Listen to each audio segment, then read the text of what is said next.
the top of the hour. So let's give it another like 30 seconds and we'll go. And here we go.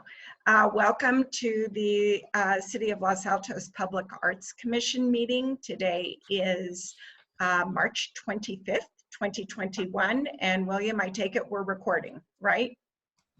Good deal. Okay, hi Jamie. It looks like we have a quorum. Let's just all count off for the recording. Nancy Ellickson is here. Monica Waldman is, oh sorry, I was going to say Monica Waldman is here. Paula Reed here. So we see Hillary King. Hillary, I was waiting for David. Hillary Strzok. King is here. Yeah. Thanks. Great. Okay, so let's start with public comments. Is there anyone from the public who is here and would like to speak?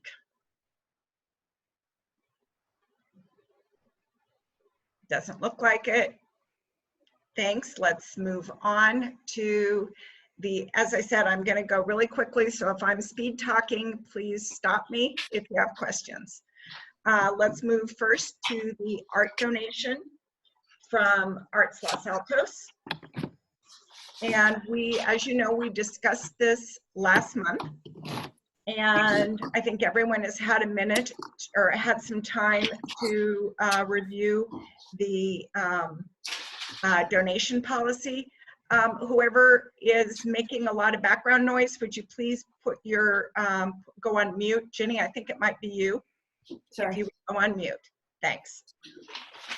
So who would like to start the, before we start, sorry, Arts Los Altos, anything that you'd like to add before we get started discussing it? Hi, yes. Maddie and I were here last month representing Arts Los Altos, and we were really excited to present this donation of public art to collaborate on. And I have to be honest, I was surprised and a little disappointed on the negative comments about the artists Heidi Kozo, the lamp, and the donation. The intention of this donation is a positive gesture for many reasons. You guys mentioned that your budget is depleted, and we are grateful that our budget allows us to make this donation to the City of Los Altos. And the hope was to create a collaboration between the Public Arts Commission and Arts Los Altos. Plus, we have the same goals. We both want public art for Los Altos. So we also wanted to create, with this donation, adding to a public night art walk with the Public Arts Commission, the City of Los Altos, and the Arts Committee at Los Altos Hills. I think we mentioned that last meeting also. That being said, I hope that you will accept the donation and place it at the gazebo in Lincoln Park, even as a trial basis to see how the community responds. Thanks, Karen. Thanks. Okay, commissioners, who wants to go first with questions and comments? It's Monica. I have a question. Karen, can you elaborate about what you're proposing for the City of Los Altos Hills? Because I spoke to a guy named David, who's the co-chair of their committee, and he said that Arts Los Altos had presented, but they decided to decline the offer. Oh, there was no offer to the Los Altos Hills group. We went to their meeting. We told them about what we're doing. We gave them the idea of creating a night art walk, and there was no like donation or offer or anything. Okay, because last meeting I thought Maddie had said that you had offered a donation, so maybe I misunderstood. So how will the night art walk, will it be in Lincoln Park? Can you talk more about that? Yeah, so the idea is there's a sculpture in the Assistance League Plaza, and that is lit up at night. So our idea was to have other sculptures that light up at night, just to create more excitement in Los Altos for public art. And are they downtown? Because I know that sometimes the city has gotten pushback against lighted sculptures that can be near houses or residential areas. So Right. Is your proposal for stuff downtown? That's what I'm just trying to get. Yes. Okay. Yes. Okay. So the idea was the walk would go from the Jaime Cozo sculpture to Lincoln Park. And then it was presented to the Los Altos Hills Committee that it would go to Edith Park, which is on Fremont and Edith. And they would put a sculpture that lit up at night. Didn't have to necessarily be Jaime Cozo, but they had planned on some sort of sculpture to be going into that park anyway. Okay. Monica, were you done? Yeah. I just want some clarification. Okay. Any other questions or comments, Arts Commissioner? And the art walk is not meant to be all by the same artist, correct? No. Okay. I have a couple comments. I think the art walk is a really cool idea, but I think we don't have complete control as a commission to say, yes, we accept this piece. Yes, we'll put it in the gazebo, and then it becomes part of that event. Because as I understand it, I mean, there is some debate over the value of a piece that we can accept without city council being involved. So I'm not sure that if you're banking on that piece in that place for your art walk, I'm not sure we can even if we all agreed on that, could even make a definitive yes that would happen. Is that correct, William? I can actually speak since I wrote the donation policy. Yes, Paula, that is correct. And I think the art donation policy is on the basis of aesthetic quality. And, you know, this is almost a duplicate of, smaller, of the Assistance League piece, just so everyone is clear on that. My question would be, is this a fundraiser that you're doing? No. No. No. Okay. All right. So tickets will not cost.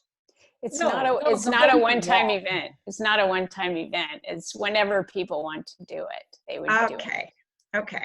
So it's not a scheduled set thing where you're expecting people to gather and do it at an assigned time. No. Okay. All right. I think what we kind of have in front of us, does anyone have any additional comments? I do. Oh, go ahead, Paula. And go ahead, Monica, if you want. I was just going to mention that since we have one piece in the city by the artist Heisey, I can't even pronounce their name, sorry. Jaime Cozo. Heisey Cozo. Do we, as a city, really want more than, to oversaturate with the same artist? And that's something we have to think about. Yeah. And I think the other thing that I would add is if we did accept the donation, the Arts Commission would decide where it would be placed and when it would be placed. So can I make another comment? Yep. I had sent a picture to you, William, as an optional location, because as I remember, we ended the meeting last month saying we would all go out into the community and see if we had other thoughts about where this could possibly go if we didn't choose to recommend it in the gazebo. And so one of my thoughts was in the pergola, I think you would call it, that's been built over the pathway that goes between the community center and the library. And there is a lamppost near that, so it wouldn't be that far to bring power to it.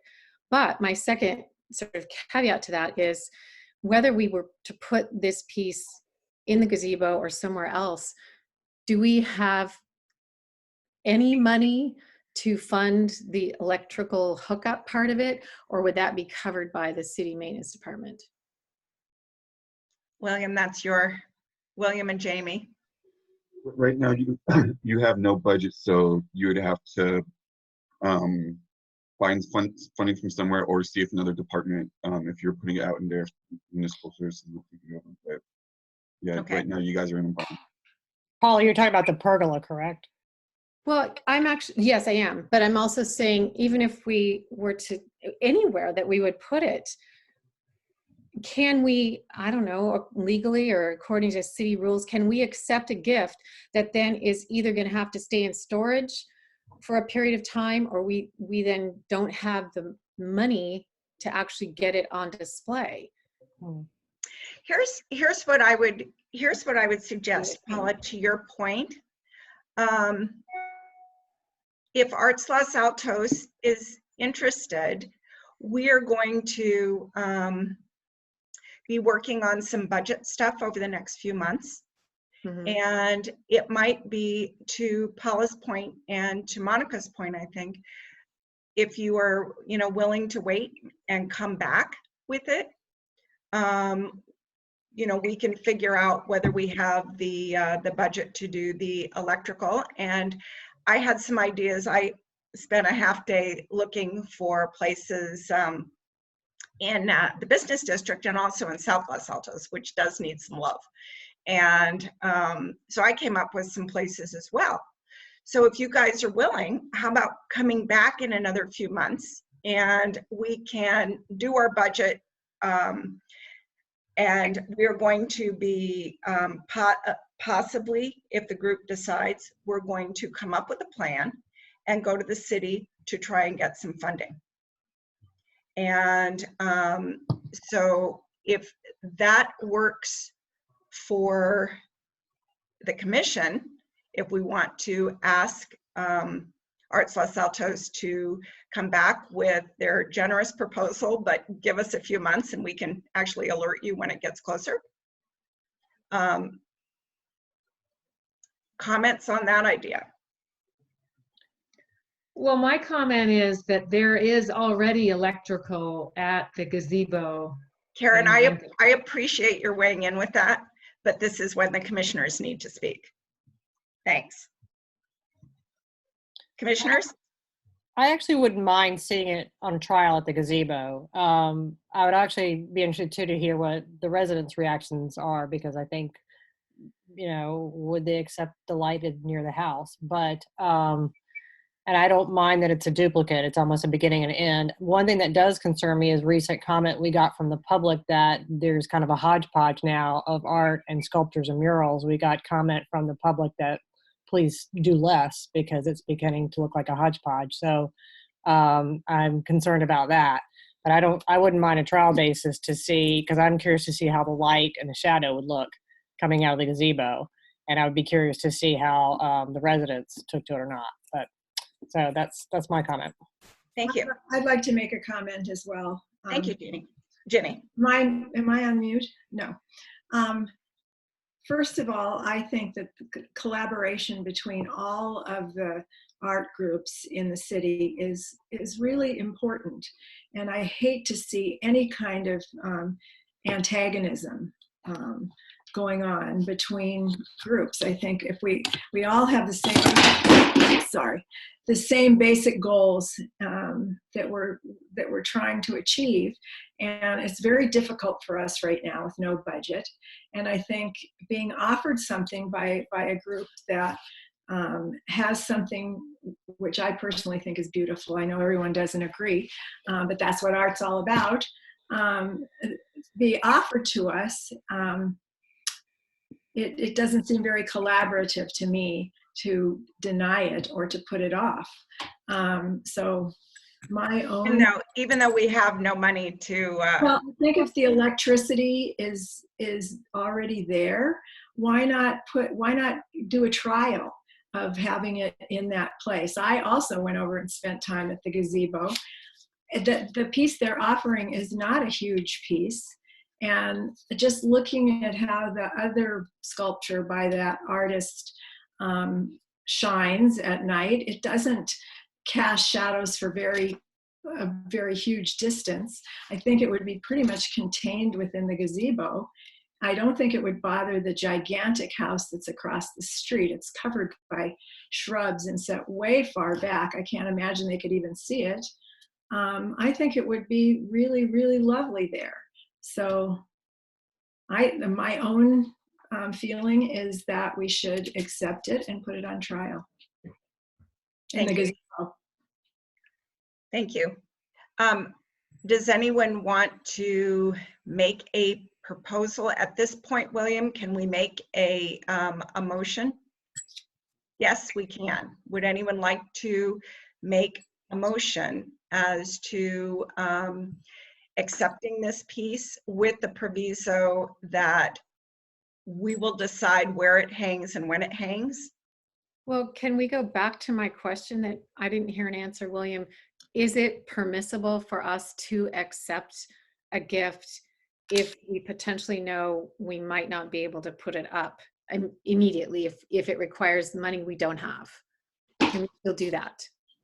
So I'm not as familiar with the acceptance policy in terms of accepting art. I'm assuming that the size of this lamp, we could find storage for it. But I think the first thing you do is figure out where you want to put it and how much it's going to cost to put it there. And that would make it a lot easier for us, whether it's just going to council and waiving fees or asking for some money, or, you know, I think we just need to figure out a plan for this piece. And then we can do. And to add to what you're saying, one of the topics on our agenda tonight is budget and getting rolling with a budget program.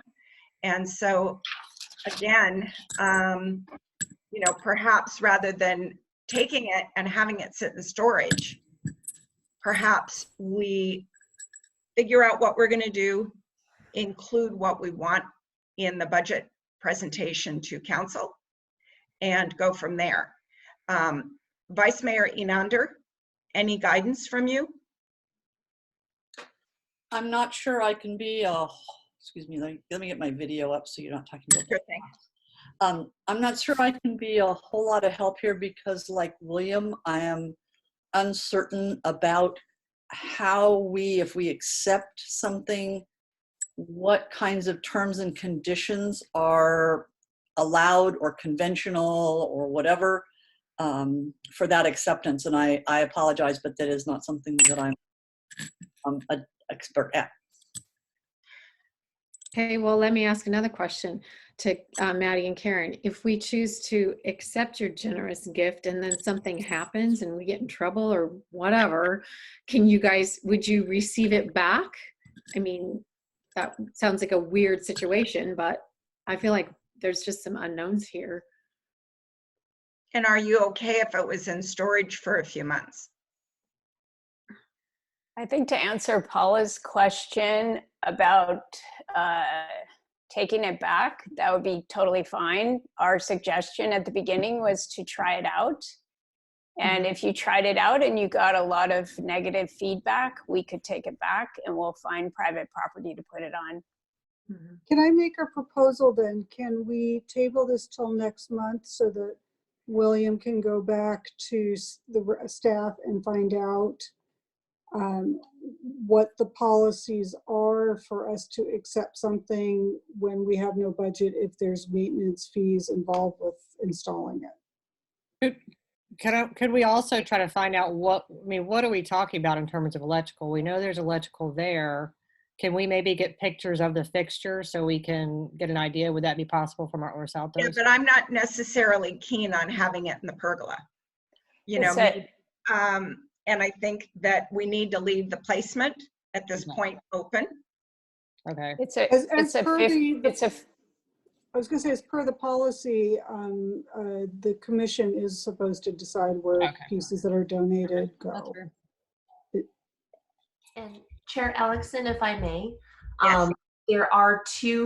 I think there are two topics that you're trying to combine into one. And I think the first part that you need to decide is first whether the commission as a whole would like to accept the donation, and then the second part is the budget side.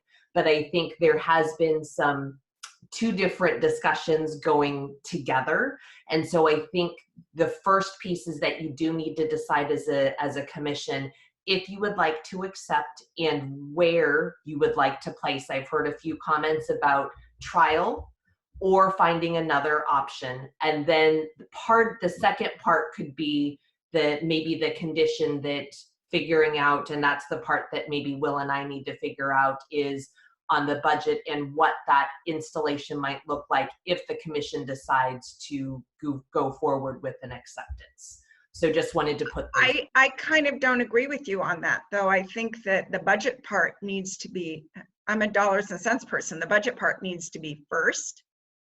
And then the decision to accept needs to be second. Because if you taking something that's so generously offered and then having it sit, I just saw Walter Singer, by the way, the other day on a rolling cart, and taking something and having it stored is not my idea of really good commission management. And so I would personally put the budget part first and then figure out whether we have the ability to do something with it once we figure out what we need budget for. But I am only one vote, and I want to make sure that whatever we vote on, everybody is heard from. And we somehow lost David. David, are you there? Don't know where he went. Have you ever seen him? I don't think he's been. He was here. No, Yeah. he was here. Oh, I didn't see him. Might have lost Wi-Fi. Is it possible to accept the donation provisionally and then find out between this meeting and next month what it would specifically cost for the electrical part of it? So we don't keep everything we won't hanging. have budget. We won't have budget for probably another month after that. What do you mean we won't have budget? We won't have presented to council with budget requests for probably another month after that. You know. Well, what do we think we're talking about? If we put it, I mean, what's the electrical cost of hanging a light somewhere? I don't know. I don't have the answer on hand. I don't think it'll be much different than, say, maintenance going out and hanging the menorah and electrifying it during the holidays for a period of time in terms of staff costs and running the electricity. So I could find that out. I just don't have that information. But I will bring it back to the commission. So I guess that's what I'm saying is if there's a majority or whatever of the commission who says, yes, let's vote to accept this gift, but the budgetary portion of it is unknown at this point, can we do that?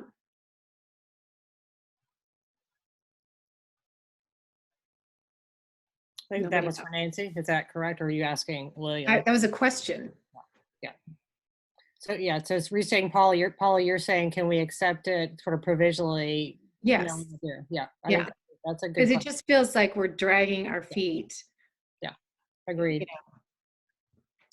William, or Jamie, do you know if we can do that? You don't know. I'm not comfortable providing that direction. I would hesitate to accept anything provisionally without knowing that it's something we can, in fact, do.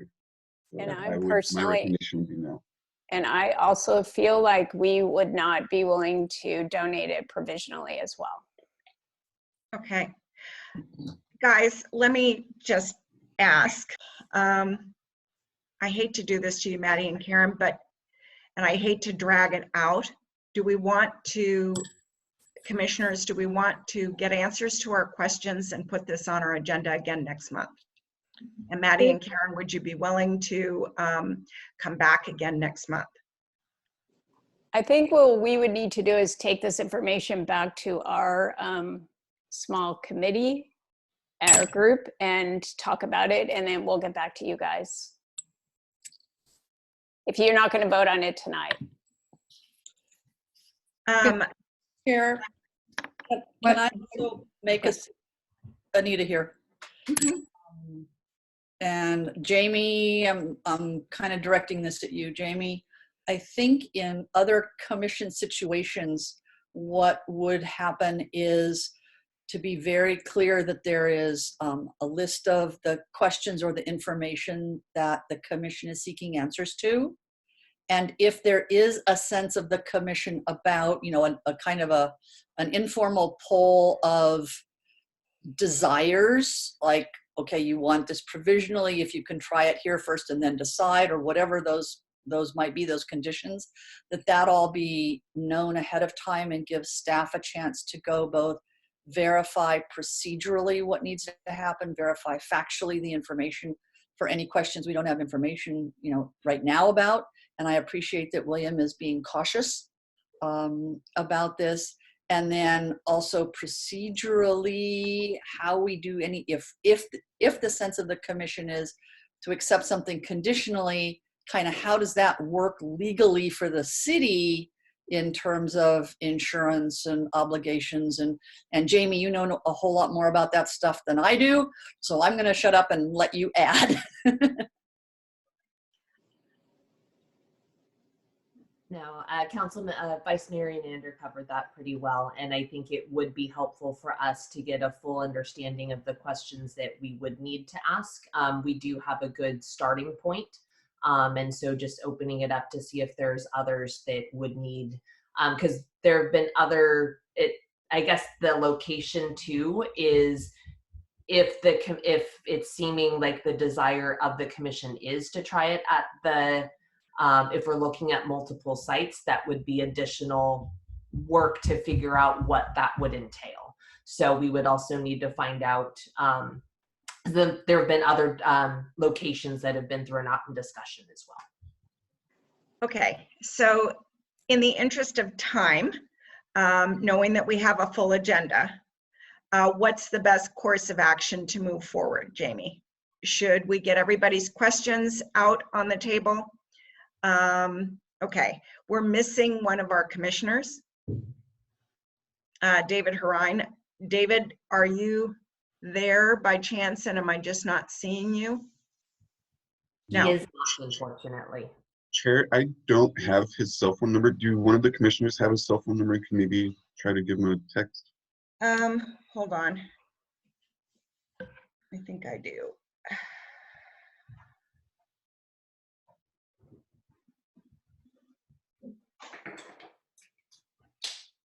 Okay, why doesn't everyone go ahead with their questions, and I'll see if I can't get David back on. My question is just, what is the electrical need? You know, what is the piece need for electrical? Is it like a pendant lamp? Is it something more complicated? So and I think that could be answered pretty easily. So does this just plugged in? Is that all you're needing is an outlet, and we're just trying to figure out how much it would cost to? It's a pendant. It's in the application form. Yeah, Okay. it's all in this. Okay, thank you. And also we applied quite a while ago, so it feels like the research for this should have already been done. And it has a 15-foot cord. There's plugs there, so the cord may need a little bit of an extension to it. I don't know. I feel kind of frustrated having done a lot of the work for the application form too. So. Well, I'll make sure that I review it and pull that information. That way I don't have to ask unnecessary questions. No, and Will, the only other piece I wanted to provide, Will and I are just a little bit new to this as well. We recently transitioned from John, so we appreciate your consideration and patience with us. Thank you. So David had equipment failure, and he is trying to get back on, and he had some comments, but he needs to relate them when he gets back on. Who have we gotten comments from at this point? So far. Monica, are you, everything you wanted to say, you're done? I think so. I'll hear what other people have to say and then maybe comment again. Okay. I think we need to have a clear plan, and if we need to go find out if it's just a matter of extra extension cord, if we hung it in the gazebo. So that's one thing. If we put it somewhere else, what would that cost? And I think we need to commit to making a decision no later than our next meeting, because it's just not necessary to drag this out, in my opinion. And if we want to look at other locations, that's something, maybe we need to have a meeting in between this meeting and April so that we can actually come to a conclusion or a decision. Thanks.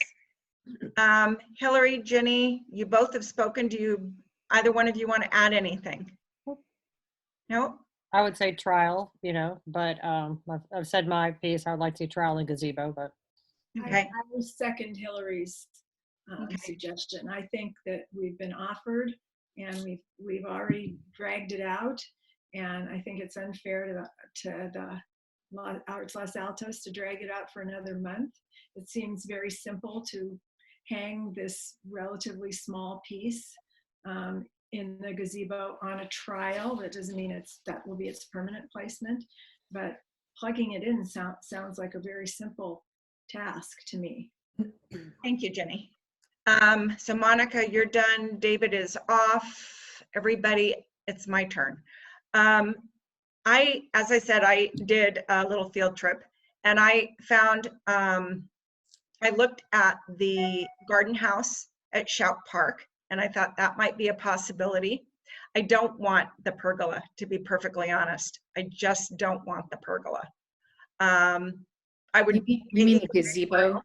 I'm sorry? You mean the gazebo? Because whatever the thing is in Lincoln Park. But I did look in South Los Altos, and there was a fire station that I saw that's in an area with no art that could be really interesting. The library in South Los Altos, there were some places there that could be really interesting. So I'd like to really explore some alternative sites to the, whatever it's called, pergola or gazebo. I do start to feel that between the, we've been concentrating on the community center recently, but South Los Altos has not gotten a lot of love from our commission. That's something that I think as a whole, we've been a little bit, not, maybe lax is the right word for it. So something further south would be good. Okay. So Jamie, do you think that you have enough information? I think there is the installation question.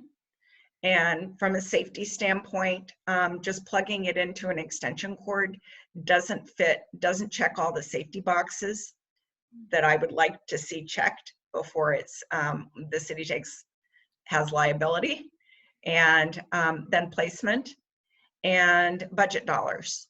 Have I picked everything up from everyone as far as the questions that we have? Hey, So, Roy. clarifying question, are we just researching the costs for the gazebo? No, not as far as I'm concerned. Well, what is everyone, do we want to just do the gazebo, or do we want to explore other areas? Well, I'm interested in other locations, but I feel like we're up against a wall because we have no money. So it feels to me like we either can accept it to place it in the gazebo because that's the almost no expense potentially, or very low expense. But any other place, like the place I suggested, some of the ones Nancy's just mentioned, that those costs are unknown, and they could be maybe several $100s. I don't know.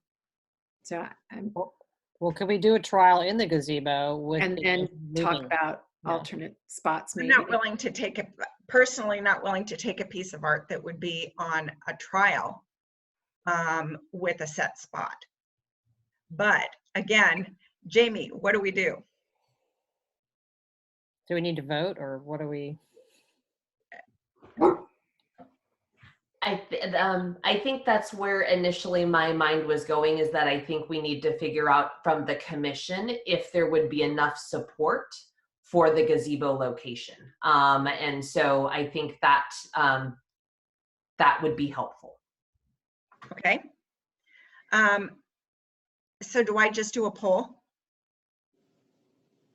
Yes. Okay. Hillary, gazebo, right? Gazebo. Ginny, gazebo, right? Paula? Well, I don't mean to be difficult, but I would say yes to the gazebo if we could say we could move it down the line if we wanted to, because I'm not 100% convinced that's the best place for it. Well, Okay. anything that's donated becomes property of the city, and therefore we could move it if, anyway, right? Yeah. Yeah. We're doing that with our sculptures. So yeah, we could. Again, we don't have David on the line, and I would like to hear his feedback. William, Jamie? We can move forward without him, or you can table it until another time when he is here, but there's no real in between that I can think of. But we can move forward without his opinion, but that's on you guys as commissioners to decide. And at this point too, we do have, I know right now there are 6 commissioners, we have 5 present. So we would have majority of 4 if it would come down to that. Okay. Or 5, depending on wherever the desire of the commission goes. I'm back. This is David Ryan, Great. except I'm on my cell phone. Everything is screwed up and I have no idea why. So I'll listen. David, just to catch you up, the debate is still on a generous donation of Right. art. And I think at this point, the decision is, do we want to accept it and temporarily put it in the gazebo at Lincoln Park? Do we want to postpone the conversation until we figure out budgetary?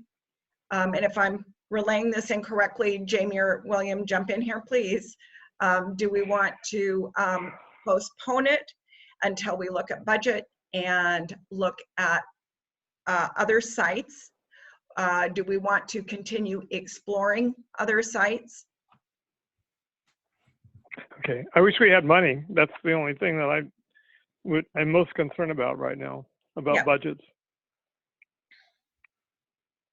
Yeah, so what is your take? At this point, Hillary and Ginny and Paula, and jump in here, Paula, if I'm wrong, want to try it at the gazebo, or at the Lincoln Park gazebo. I don't get a sense, Monica, from you. What's your thought? I'd rather look at the budget first before making a commitment. Okay. Because it could Yeah. be, I mean, I drove by 5150 on El Camino today, and I read the article in the Town Crier yesterday that that's falling down. We could be zero budget for quite some time. So, I've heard that problem about that too. I'm most concerned about that. Okay. So David, what's your choice? Well, if it doesn't cost anything, and somebody can take care of it, I have no problem. I haven't really been over to the gazebo to look, so I guess pending an examination of the gazebo and the size of the sculpture, I'd say I'd have to look at that. But and then if somebody's going to pay for it, cool. No, nobody's going to pay. And nobody is going to pay for it. We're not sure what the cost is going to be to install it. Yeah, well, again, I'm hurting for other projects here. I think we are, and so I don't want it if we have to pay anything for it. Okay. And I feel the same way. I'd rather do the budget part of it and really nail down where we want it before we accept it. I'll be glad to go over there and take a look at the gazebo, the wiring, and do we know what the size is? Yes. Maddie, do you want to give us the Write size? it down here.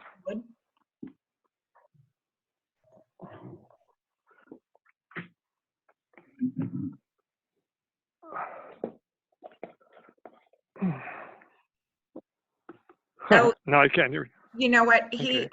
He's on his phone. Can you see from your phone, David? I don't know how. I use the dial-in through the phone Yeah. with Okay. Spring I think Central, it's and I don't see 16 anything about inches. It a is. picture here. I think it's it's 6. 16 in diameter.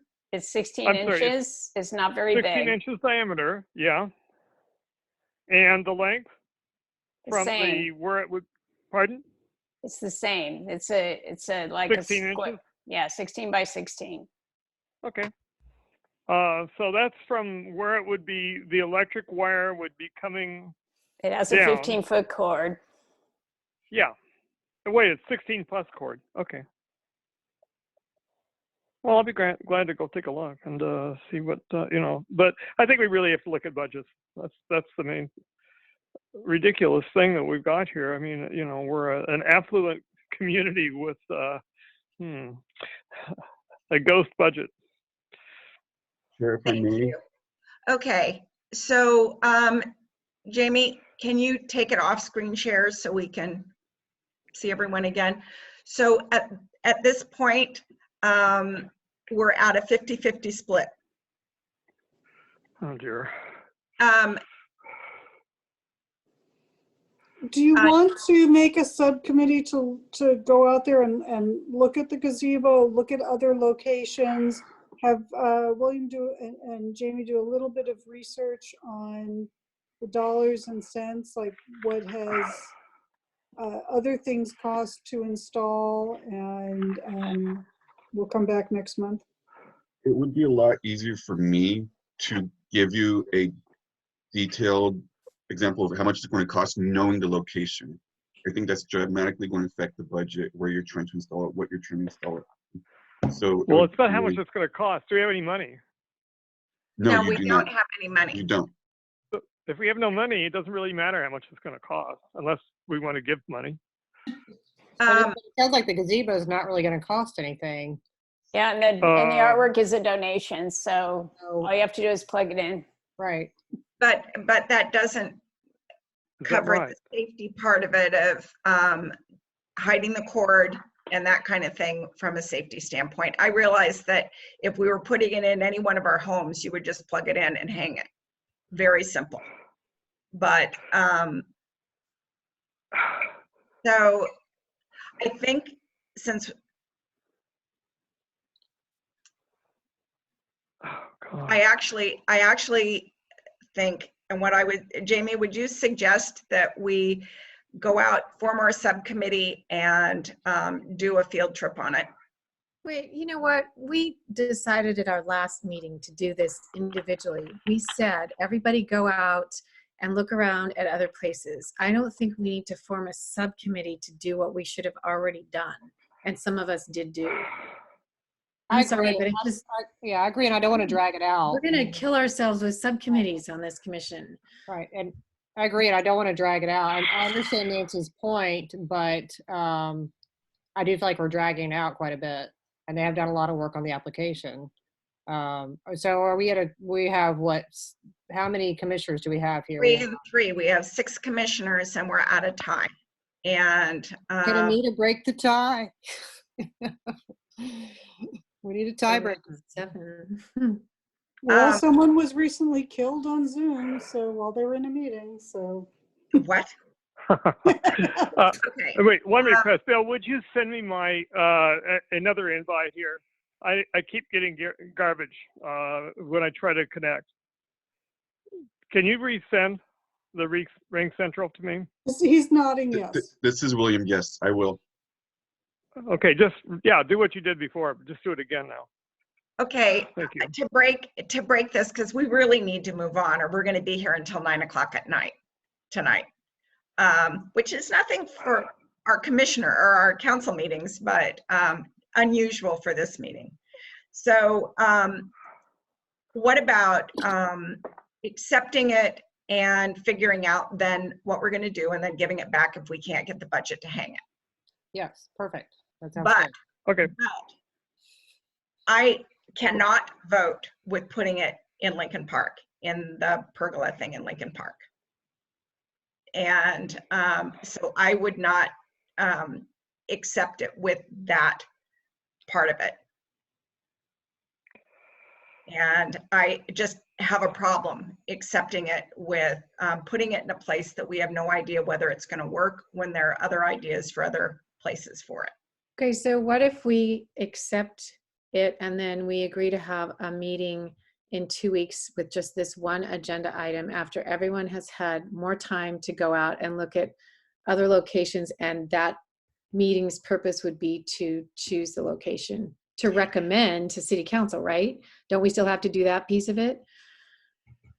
Yes. Actually, no, we don't, because the value, I think, was, yeah, Okay. it was low enough. But how about, okay, I think that's a great idea. Let's just move on. Wait, can I ask one I was question? going- Sorry, One from an second. engineer. One second, David. What I Yeah. was going to suggest is later in the agenda that we have a budget, a special meeting on budget. And we could combine both of them. That makes sense, because at that point we'll have an idea of how much it's going to cost to hang it. Would everyone be willing to do that? Yeah, I am. Paula? You're saying later in this meeting tonight, we're going to have the information? No, later in this meeting, we had budget on the agenda, and I was going to suggest that we have a special meeting specifically on budget. We'll add this to it, and by then we will know how much it's going to cost to hang it. Okay, if we can do it in a timely fashion. It would be a couple of weeks. Okay. Is that okay? That's fine. Yeah. Hillary, you okay with that? So That's you're fine. saying an extra meeting in 2 weeks to discuss Yeah. how much it might cost to hang this someplace. As one of the topics, the main topic would be budget. Does that work for everybody? Yes. Yeah, Karen, does if that we, work? then I need to know about the electrical issue here, though. Is it going to be like the one that we already have installed? I mean, the same kind of lighting, LED, and a transformer somewhere? Can we like look at the application, and I know we need to move on because of the agenda. Can we look at the Yeah. application and Ron. Okay, let's do that. Okay. We'll bring it up in our special session. Don't worry, you guys, you don't need to come if you don't want to, because it's going to be mainly budget. Karen and Maddie. Is everyone in agreement on that? Would you either raise your hand or say yes if you are? Yeah. Yeah, Mhm. agreed? Yep. we Great. definitely need to talk budget. Okay, great. Okay, Maddie and Karen, will that work for you to put it off another few weeks? Yes, and we'll get back to you after we talk to our group too. Great. Thank you so much. And I'm sorry that we were chasing our tail a lot, but appreciate your time. Okay, Thanks. moving to our next agenda item. In July, Rotary approached us about a potential public art installation. And in August 2020, Rotary came and Carol Dabb and Roy Lave presented the Rotary information about the Rotary fundraiser. It's really getting fun. It's really getting warmed up, and bears have arrived in Los Altos. And so tonight, Roy and Carol are here to give us an updated presentation on the Rotary Bear Project. Roy, Carol, thank you very much. I'm sorry you had to wait for a while before we got to your topic, but we appreciate your being here tonight and look forward to bears. Okay, thank you, and I appreciate how you need to go through everything all the time. I have a PowerPoint that I sent to William. Can you put that on the screen for us, please, William? While you're doing that, Altos Bears is a community-wide public art event and a fundraiser for local charities. This is produced by the Los Altos Rotary Club, and we are very much underway. We have fiberglass bears ordered. We're getting them decorated by artists. They will be put on display as soon as May and be on public display in downtown Los Altos through the summer months. And also, we will be having online auctions going on during the summer months, and it will be culminated with a live auction in October, the exact date to be determined. So let's see, first slide, please. The first sliders, these were our first arrivals of the bears. These are the 36-inch size, they're standing bears. And we had a crew of Rotarians to unload the truck and load them in storage at the Courtyard Marriott. Next slide, please. This couple weeks later, we got this great big guy. And he is 8 feet long and 5 feet high, the actual size of a grizzly bear. And Morgan Bruca is the person in the middle. She will be decorating this bear for our art project. Next slide, please. And we had one 5 foot, it's 5 foot 4 inches actually, delivered to the town crier. And it is inside the window and currently being decorated, painted by Los Altos High School students. Next slide, please. There he is in the window before decoration started. He has a den, and the town crier will be exhibiting him either in the window or on their balcony during the summer months. Next slide, please. This is the sketch that the Los Altos High School student presented, and it is a 18th century type of town crier, and the town crier accepted this sketch as the one that they wanted.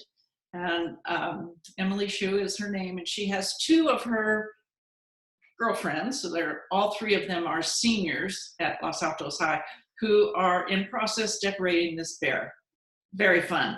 Next slide, please. Okay, this is Roy and myself standing guard with all of these smaller bears. The standing bears are 36 inches, and the little, what we call sitting tabletop bears, are 20 inches. And we're almost sold out of these smaller bears by sponsors. Next slide, please. These are our big dudes. These are the 5 foot 2, 5 foot 4. These are being stored in the Courtyard Marriott. And they also have been taken to artists, or artists have picked them up, and we only have one left in the fitness center as we speak. Next slide, please. This is the big guy, the 8 foot long guy, and he's been put in a studio, and it took a little bit of maneuvering. Next slide, please. And there he is, waiting for Morgan to come and decorate him. I think, is that the last one? Oh no, we have some, these are some that are in process. This one is called Grin and Bear It, and it's the story of 2020, not just the pandemic, but the fires in California, the joining of ethnic groups, and you can see that there's going to be a vaccine shot going in the arm there, so it's going to be fun. The artist who's doing that is Jane Lombard. She's a cardiologist, Stanford medicine degree, and she was a speaker at one of our Rotary meetings, and she was so impressed with this project. She said, I'm going to sponsor one, and she sponsored it with her friend Vivi Shen, and she's decorating it as well with her studio mate, Mariha. Next slide, please.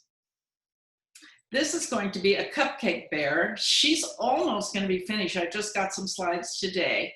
So she will have cupcakes and a baker's outfit on, cupcake on her head, and it'll be a very fun, lighthearted thing. Next slide, please. And this is a bear that's being decorated for a garden. And this is the back where she's got an apricot tree, symbol of Los Altos. Next. And this is the same bear. It's just the front of her now. I think that's it. So some of the artists we have, you know Morgan Brica, because she's working on your mural, and she is going to do the big, large 8-foot bear.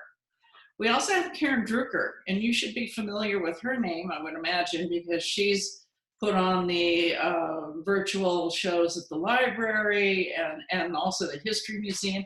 She's going to decorate one of the bears herself, but she also got a student group called Art Circle Studio, which is kids that are like anywhere from 5 to 15 years old. Jane Lombard, I told you about. We have Suki Bryan from Stanford, who is going to decorate a library bear. And she has huge, large installations at the Palo Alto Art Center, Grace Cathedral in San Francisco, and also New York City. So it's very well-established gal. And she's done chalk sidewalk installations in Palo Alto. And as you know, the students from Los Altos High have done the town crier, but they've submitted several more proposals. We do want our students in our community to be involved. Mountain View High School is submitting some sketches to decorate bears.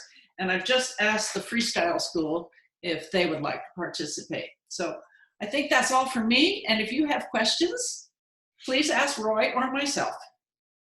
It looks like a wonderful project.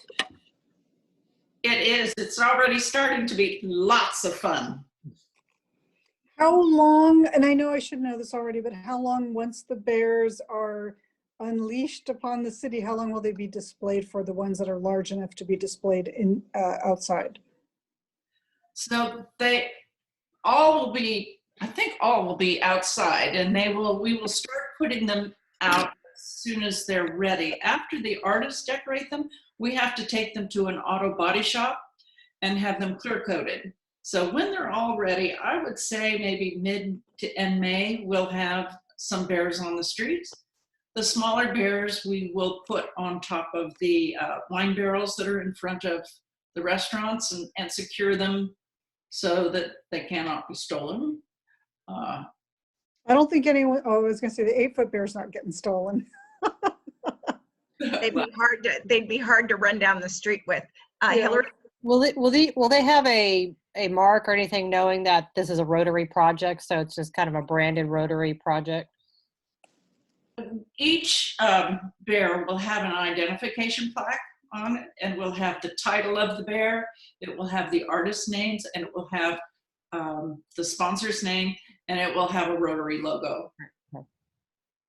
And will most bears, I know some are already purchased, but will most be available? And with the big bears, will they be available? Most of the bears that will be on public display, practically all of them, will be up for auction. And we will have barcodes on the bears so that people can be bidding all summer long. And we will have a live auction with all the bears. And the artist will get 25% of the auction sale. And the 75% goes to LARIF. LARIF will give these proceeds to our local charities. That's our high school scholarships, our food for people in need, and etc. Sounds great. It looks great. Yep. Anyone have any additional questions? I actually just thought of something that we talked about last month.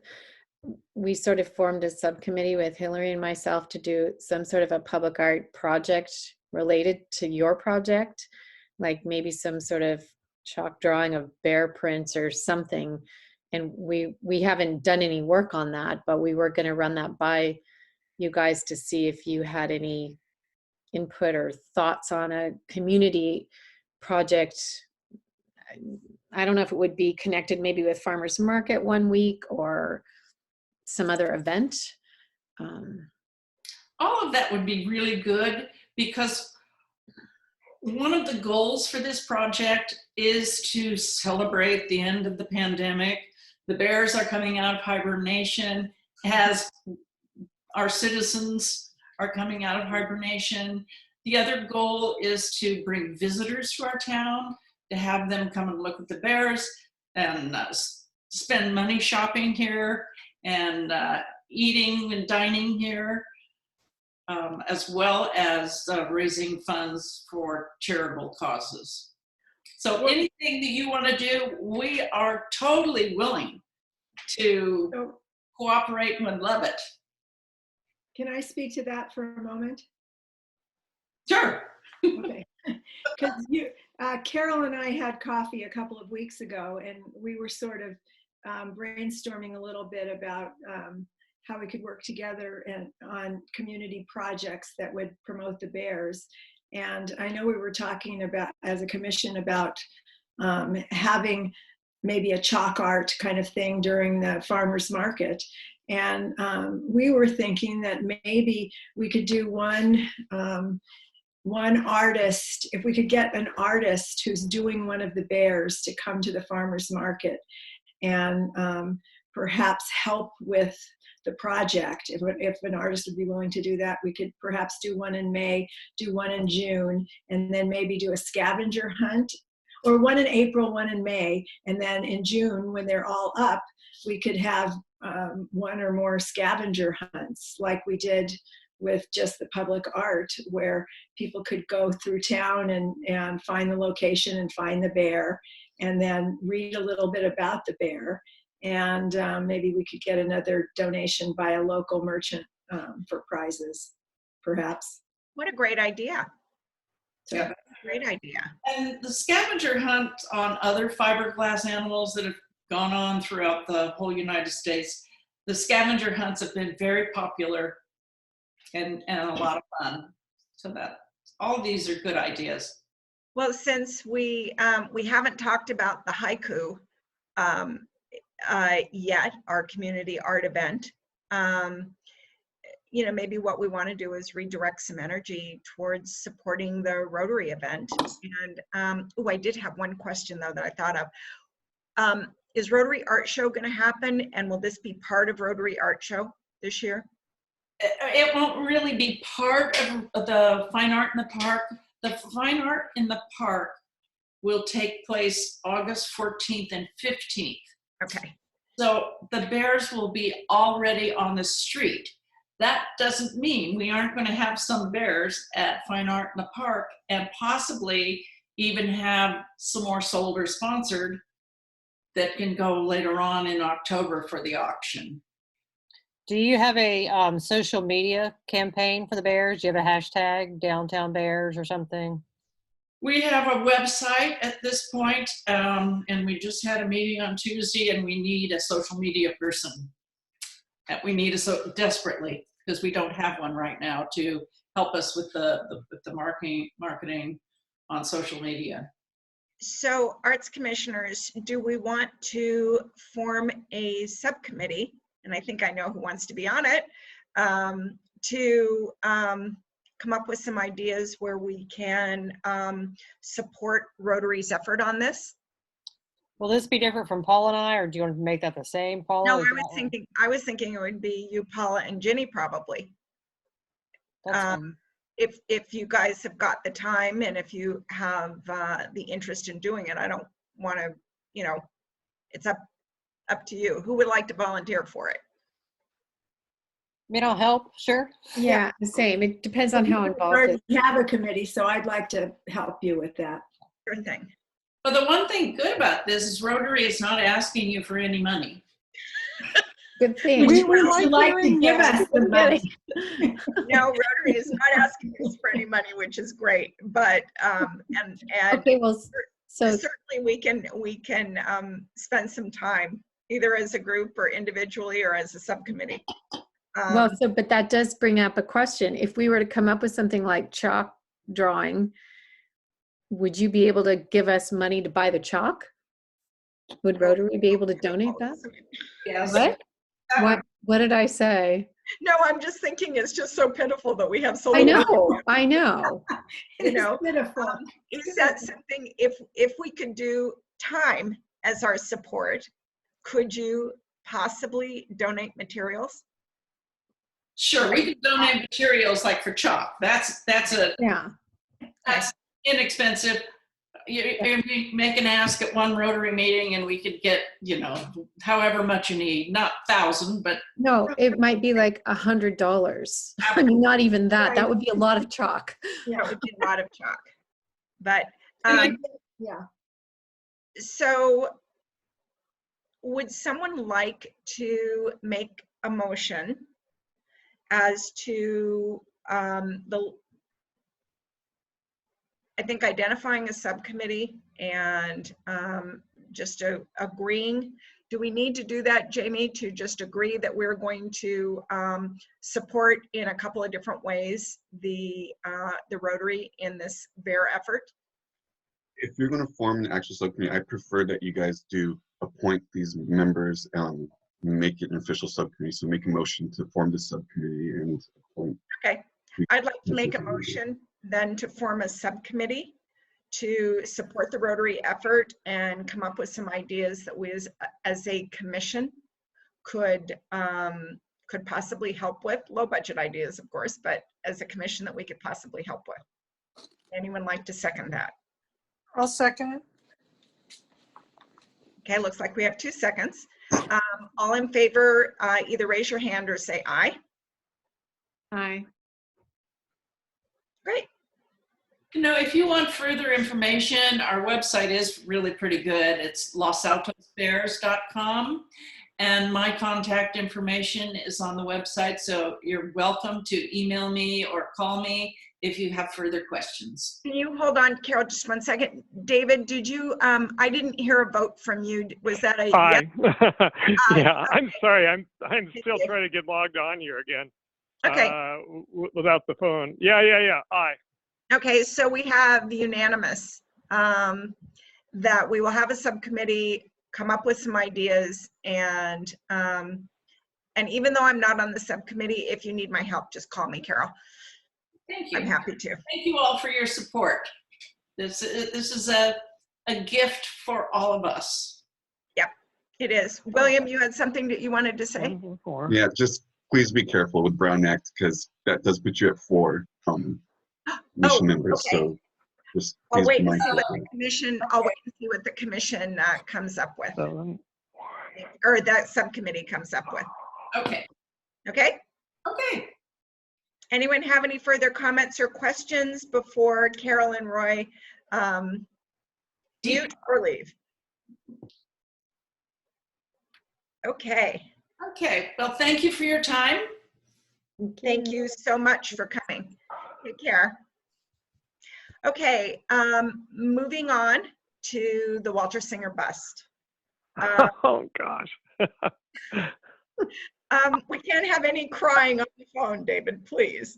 I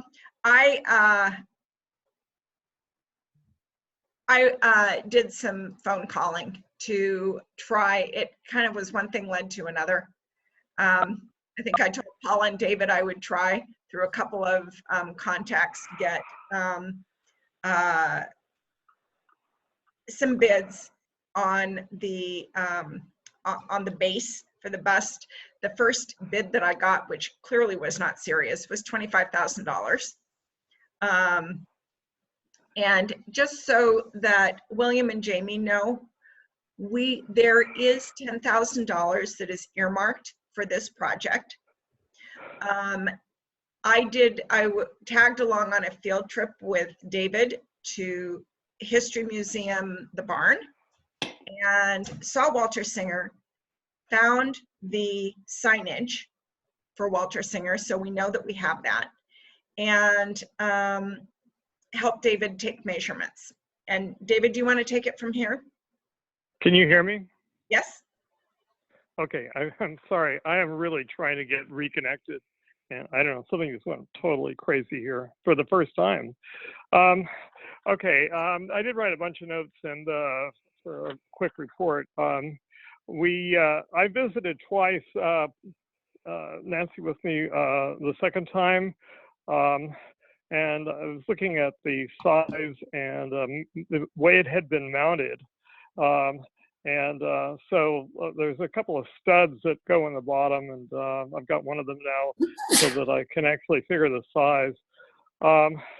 Unfortunately, the sculpture is actually too heavy for three of us with weak backs to pick it up. I wanted to raise it up so that I could actually kind of trace an outline of it and be sure that we got the right size.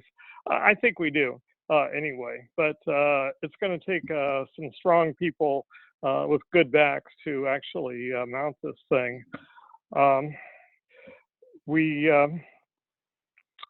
Okay, so then I think, next thing was we found the placards. There was some concern about what had happened to them, and we did find them there in the barn at the History House. So we have something, but I think really it needs new ones, a new one to be made, and with budget for that, of course.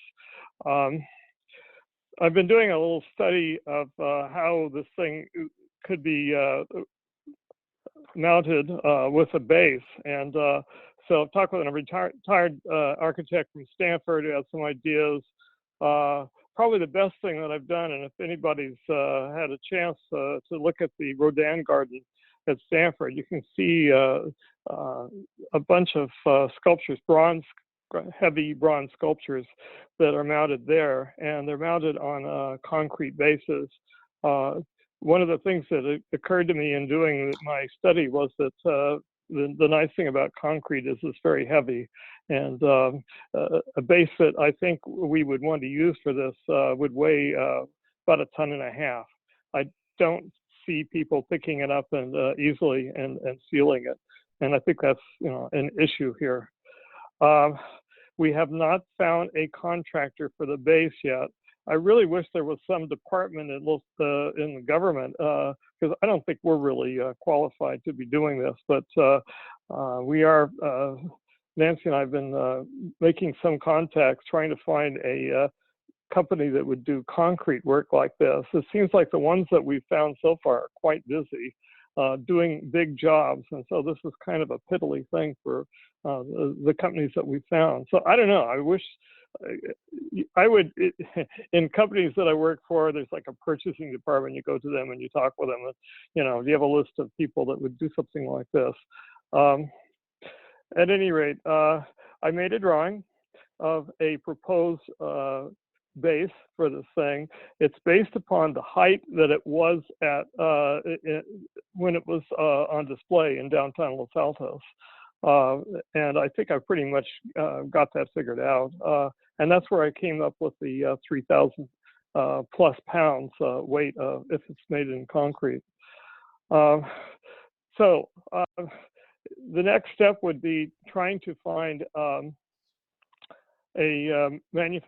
concrete manufacturer. Another step is that we really need to go over and pick the actual site.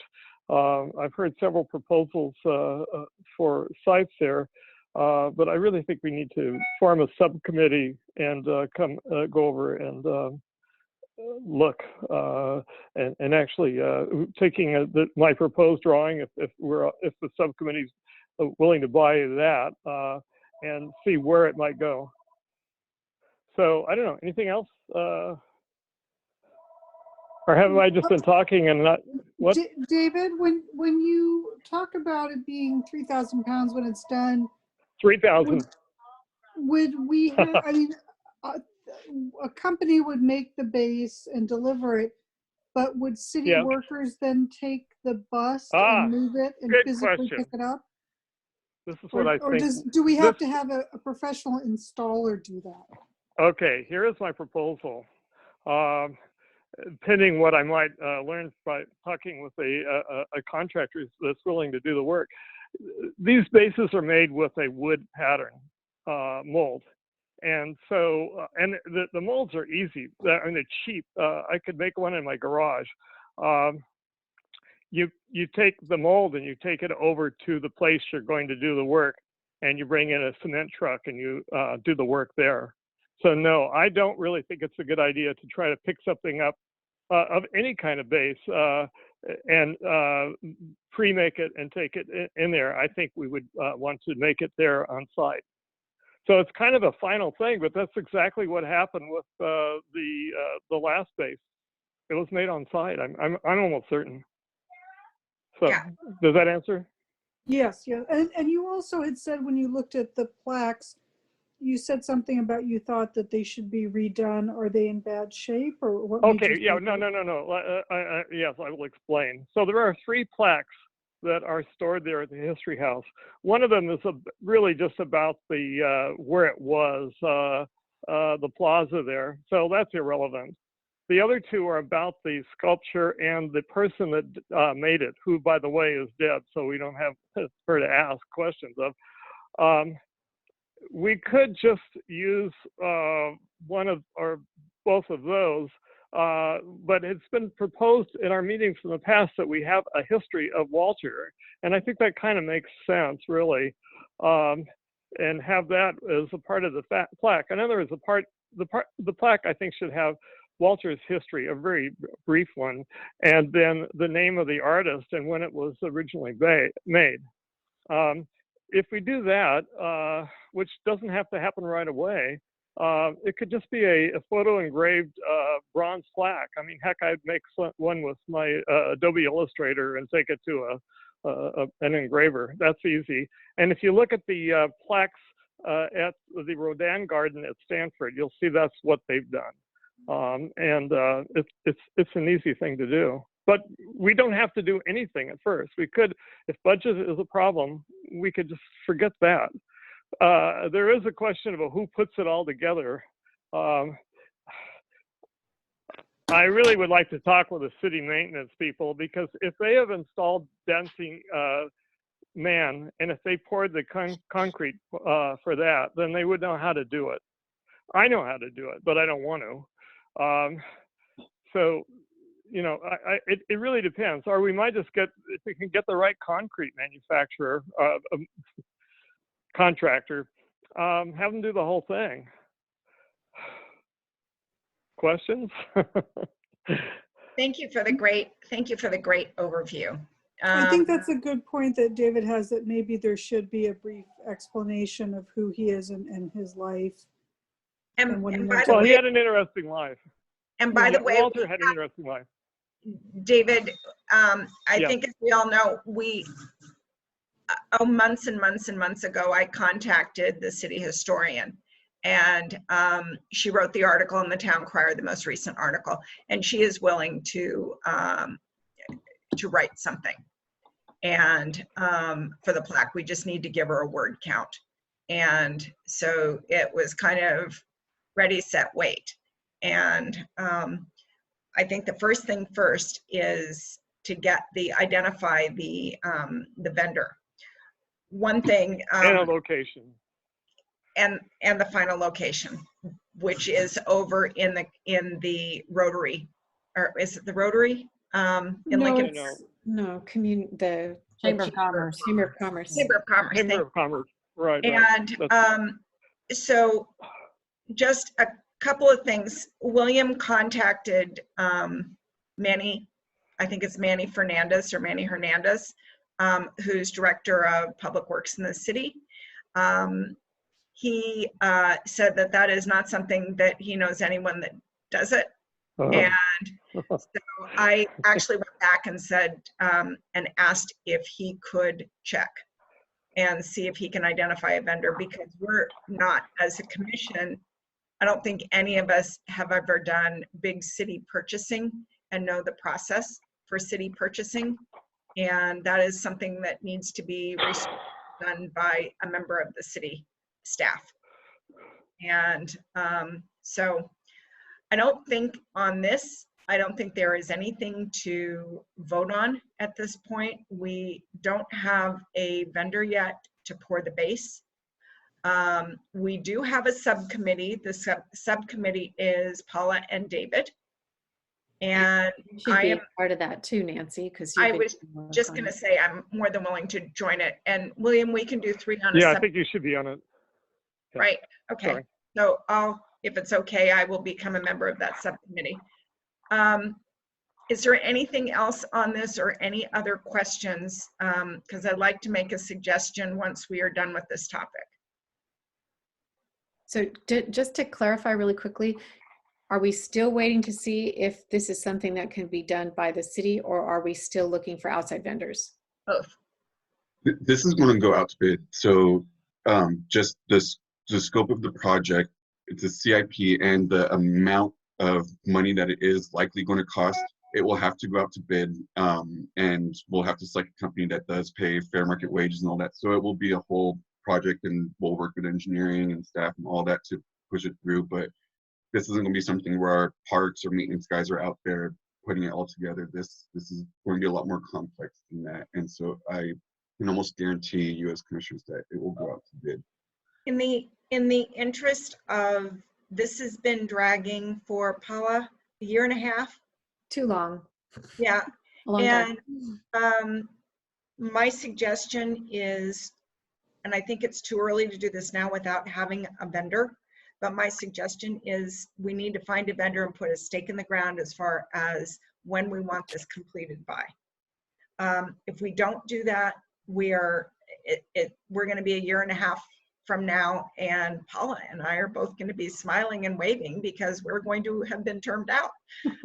But I think we need to really get a stake in the ground. So William, can you really work with the city and find a vendor? Or can we put I will a work on the RFP process of how we get a vendor for this and how we go. I will, but I don't know that I can.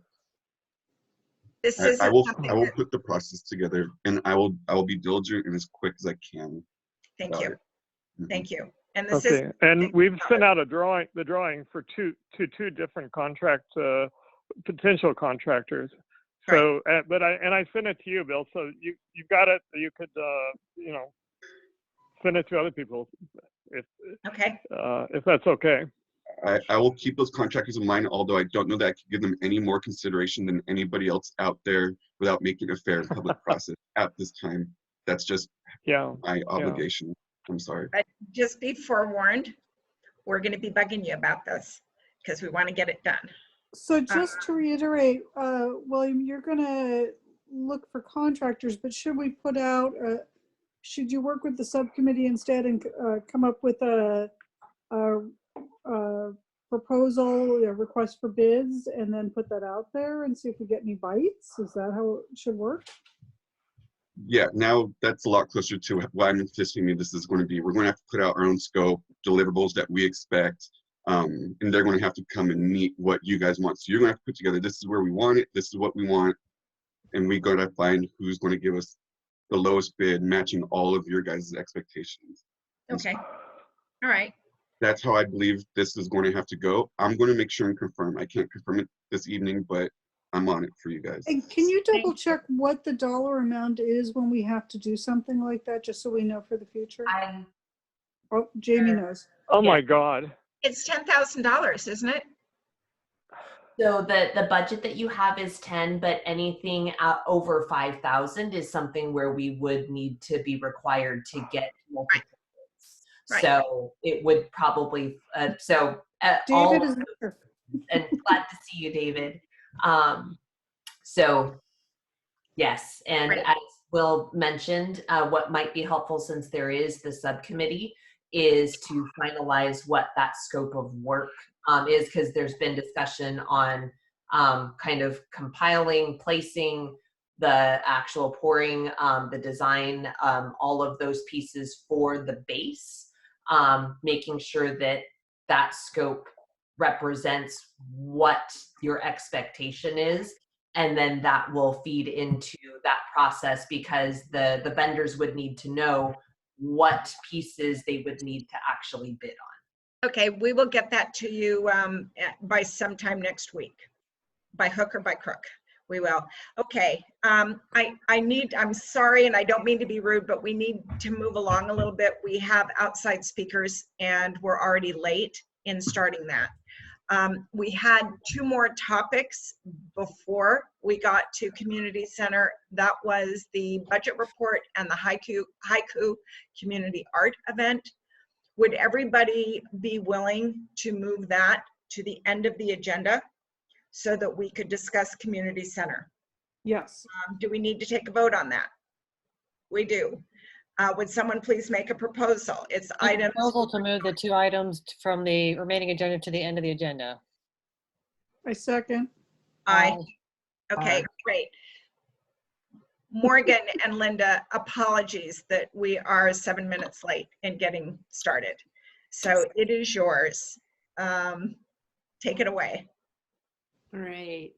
Okay, let me start my video here. Oops.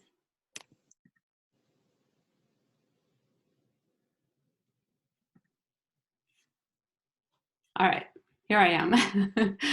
Okay, great.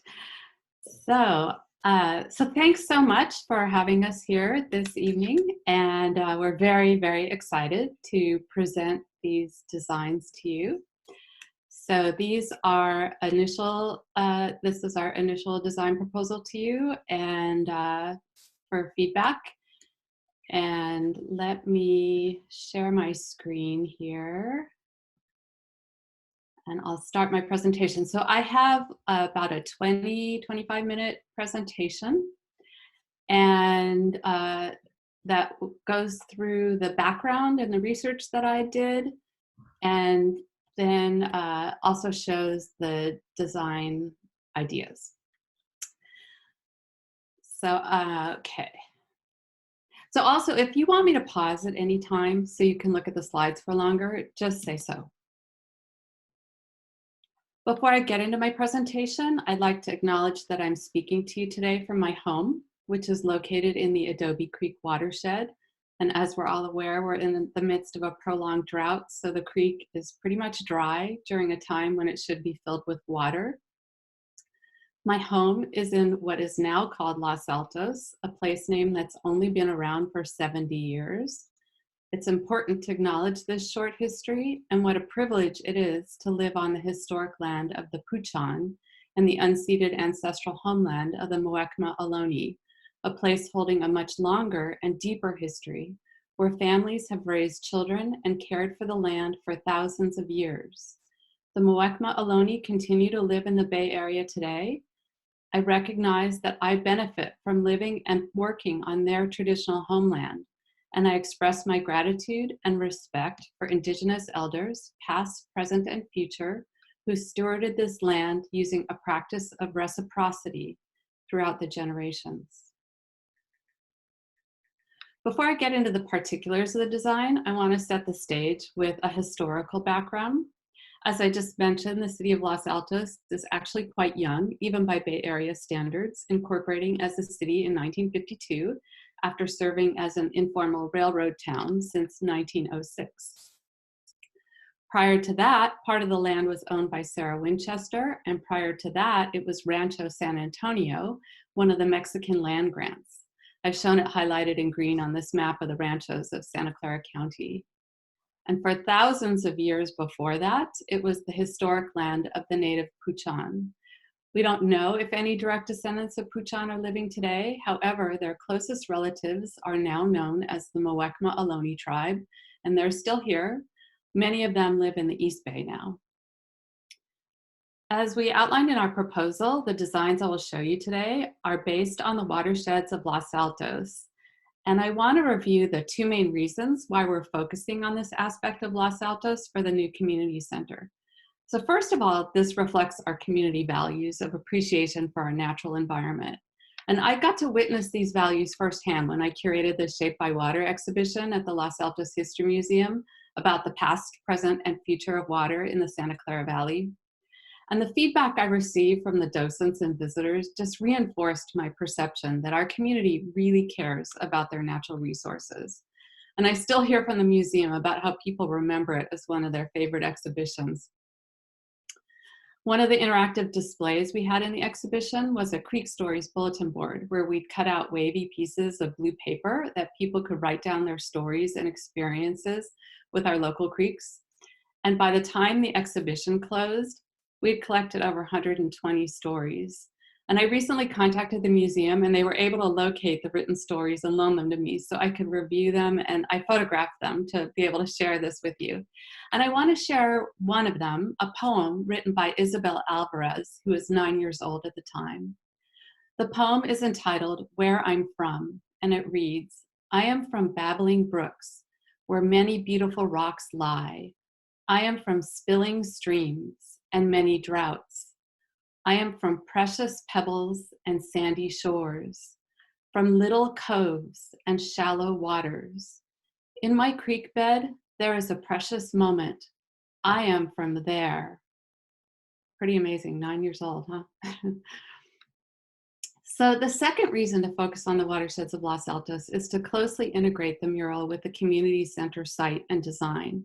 The building design itself reflects the natural environment of Los Altos, and the architects speak about the design being a building in a park. And the murals create also a connection to the dry stream bed that leads from the rear doors of the north lobby to the redwood trees in the distance. The proposed designs are deeply rooted in the history of the place and watersheds we now call Los Altos. One mural will show the Indigenous watershed when the area was covered in wildflowers in the spring. And people from the native Puchan tribe lived here. And the other mural will show the orchard era landscape when Los Altos was part of the Valley of Heart's Delight. The Indigenous landscape mural will be similar in approach to this artwork, but the composition will be different, and so will the colors, so that they harmonize with the architect's color palette for the community center. And the orchard landscape mural will be similar in approach to this artwork, but again, composition will be different, and so will the colors. Once I conceive of a design, my next step is to create colored pencil sketches to establish the color palette and the composition before I go into the more laborious process of creating watercolor paintings and silk painting samples. So these are my colored pencil sketches of the proposed designs for the murals. One thing to keep in mind is that the colored pencil isn't as vibrant as my silk dyes. I'm sharing them with you to give you a sense of the composition and features and general color palette.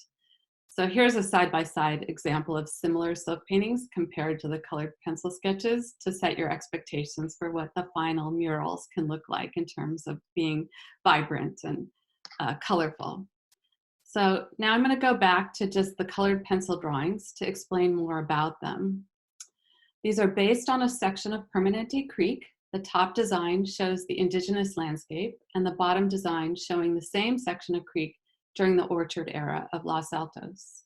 And I'm going to return to these drawings after I give you the background of the research that inspired the designs. So you'll get to spend more time with them again soon. What I want to do now is give you the historical, scientific, and anthropological context behind these designs. So I'm going to start in the present and work my way backwards in time. This is a Google Earth satellite image of what Los Altos looks like today. And to make it easier to identify where the city is, I've outlined the boundary here in gray. So next, what I'm going to do is overlay the creeks. Los Altos has 4 main creeks running through it. From north to south, they are Adobe Creek, Hale Creek, Permanente Creek, and Stevens Creek, where Adobe Creek and Stevens Creek serve as the boundary north and south. And here I'm showing just Los Altos and the creeks within the city boundaries to help you understand how I chose what to focus on. Going back in time, the oldest complete aerial photography for Los Altos is in the USGS archives.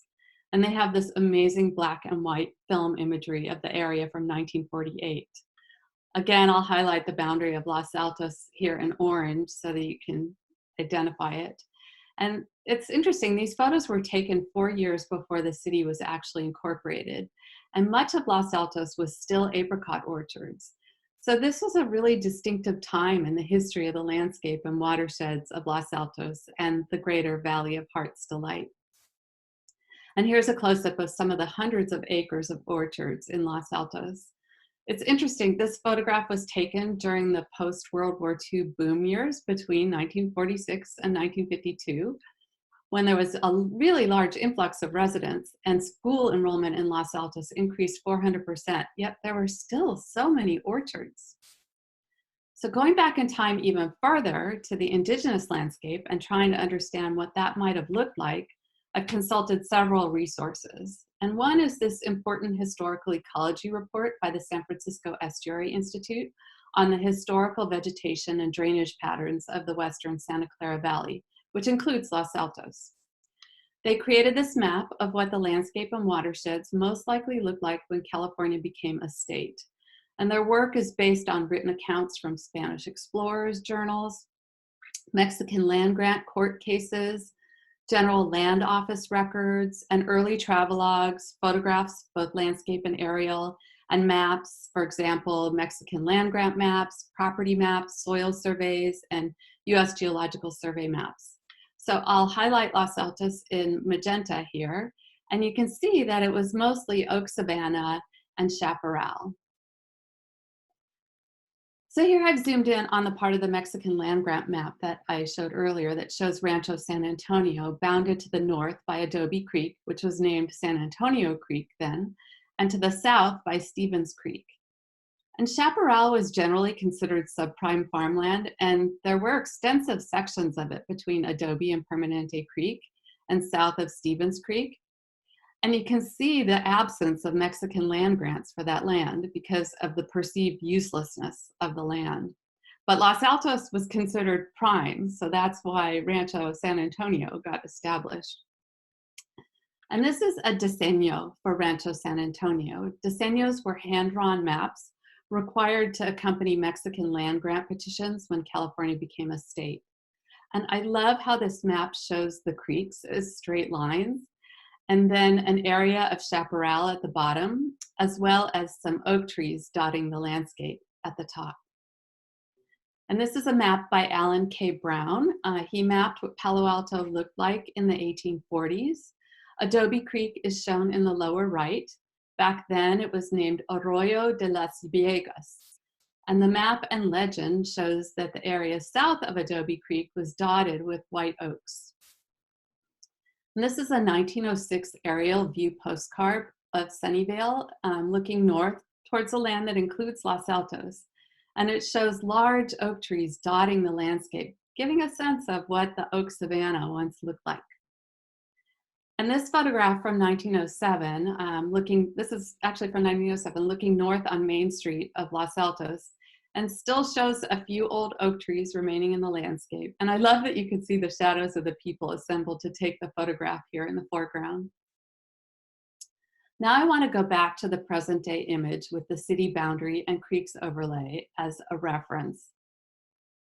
And as I bring in the historical ecology layer showing the city outlined in gray, you can see that most of Los Altos is grassland and oak savanna, which is the light yellow, chaparral, which is the light olive green, and some oak woodland, which is that golden color. I want to show you one more thing about the indigenous landscape.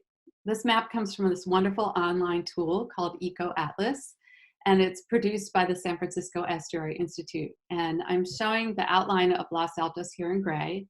And if you look at the creeks, you might notice that they all seem to end in these pitchfork shapes so they ended before they got to the bay. Although most of the local creeks were perennial, they didn't flow all the way to the bay during most of the year. They'd fan out into the gravel soils and disappear into the groundwater or spread into wet meadows and marshes before they even reached the bay. It was only during heavy rains that the creeks could create new channels through the gravel and marshes and flow all the way to the bay. So while I've just presented you with a lot of research that's scientifically sound and based on written historical sources, it's missing an important voice in representing what the indigenous landscape looked like. And that's the voice of the indigenous people. All of the resources, historical maps, explorers' journals, land grant cases, are the documents of the settler colonial people. These are the people who domesticated, enslaved, and murdered the indigenous people. I felt I wouldn't be telling the whole story visually unless I reached out to the Muwekma Ohlone tribe and incorporated their story as well. I'd heard that it's extremely difficult to get a meeting with the Muwekma Ohlone because they received so many requests. So I reached out to people within my network who had worked with them on projects to ask for an introduction, and 3 different people agreed to give me an introduction. And actually, within a few days, I was super excited to receive an email from the tribal chairwoman suggesting a Zoom meeting with her, her vice chair, and their tribal ethnohistorian. I met with them a month ago, and they gave me a wealth of documents about their tribal history, important indigenous plants, and knowledge gained from excavated burial sites. And I'm incorporating this information into my portrayal of the indigenous landscape. The tribe has also worked with numerous museums and public art agencies to tell their story. And these panels are from the work that they've done with the San Francisco Public Utilities Commission on the interpretive signage for the new Watershed Center that will open in Sunnyvale pretty soon now. And these are murals they worked on for the Oakland Museum for the Indigenous section of an exhibit they had there, which was called Above and Below. And since the new community center is built on the historic land of the Puchan, it's my hope that the mural of the native landscape can serve as a sort of visual indigenous land acknowledgement. My work with the Muwekma Ohlone also brings a second layer of meaning to the orchard era mural of Permanente Creek.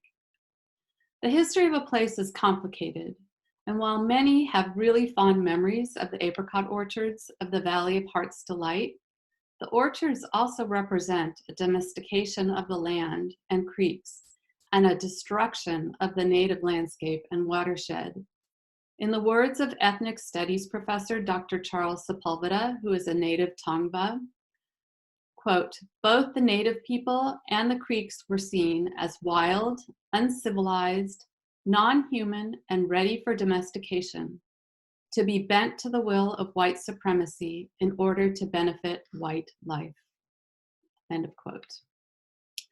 The orchard period around World War II also contains additional important history for Los Altos. May 1942 was a heartbreaking time when nearly 10% of its population, who were naturalized or second-generation Japanese Americans, were sent to a relocation camp at Heart Mountain, Wyoming, with only their suitcases.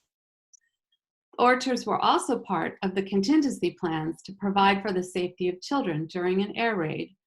While some of the Los Altos grammar school children were assigned safe spots in nearby homes with basements, others were sent next door to the Gilbert Smith orchard, which is pictured here, where they were instructed to huddle under the apricot trees. So the landscapes that represent the watersheds of Los Altos during these different time periods contain both beauty and complicated histories. With 4 watersheds to choose from, how did I end up choosing Permanente Creek as the focus for the artwork? Well, it turns out that Permanente Creek has a rich history, and some of it's still visible today. So one reason I chose Permanente Creek is that it's in the center of Los Altos, which means that when I show an aerial view of it in the mural, both sides of the creek are in Los Altos. If I'd chosen Adobe Creek, half of the mural would be in Palo Alto, and if I'd chosen Stevens Creek, half of the mural would be in Sunnyvale. I could have chosen Hale Creek, but Permanente Creek has other features that made it rise to the top.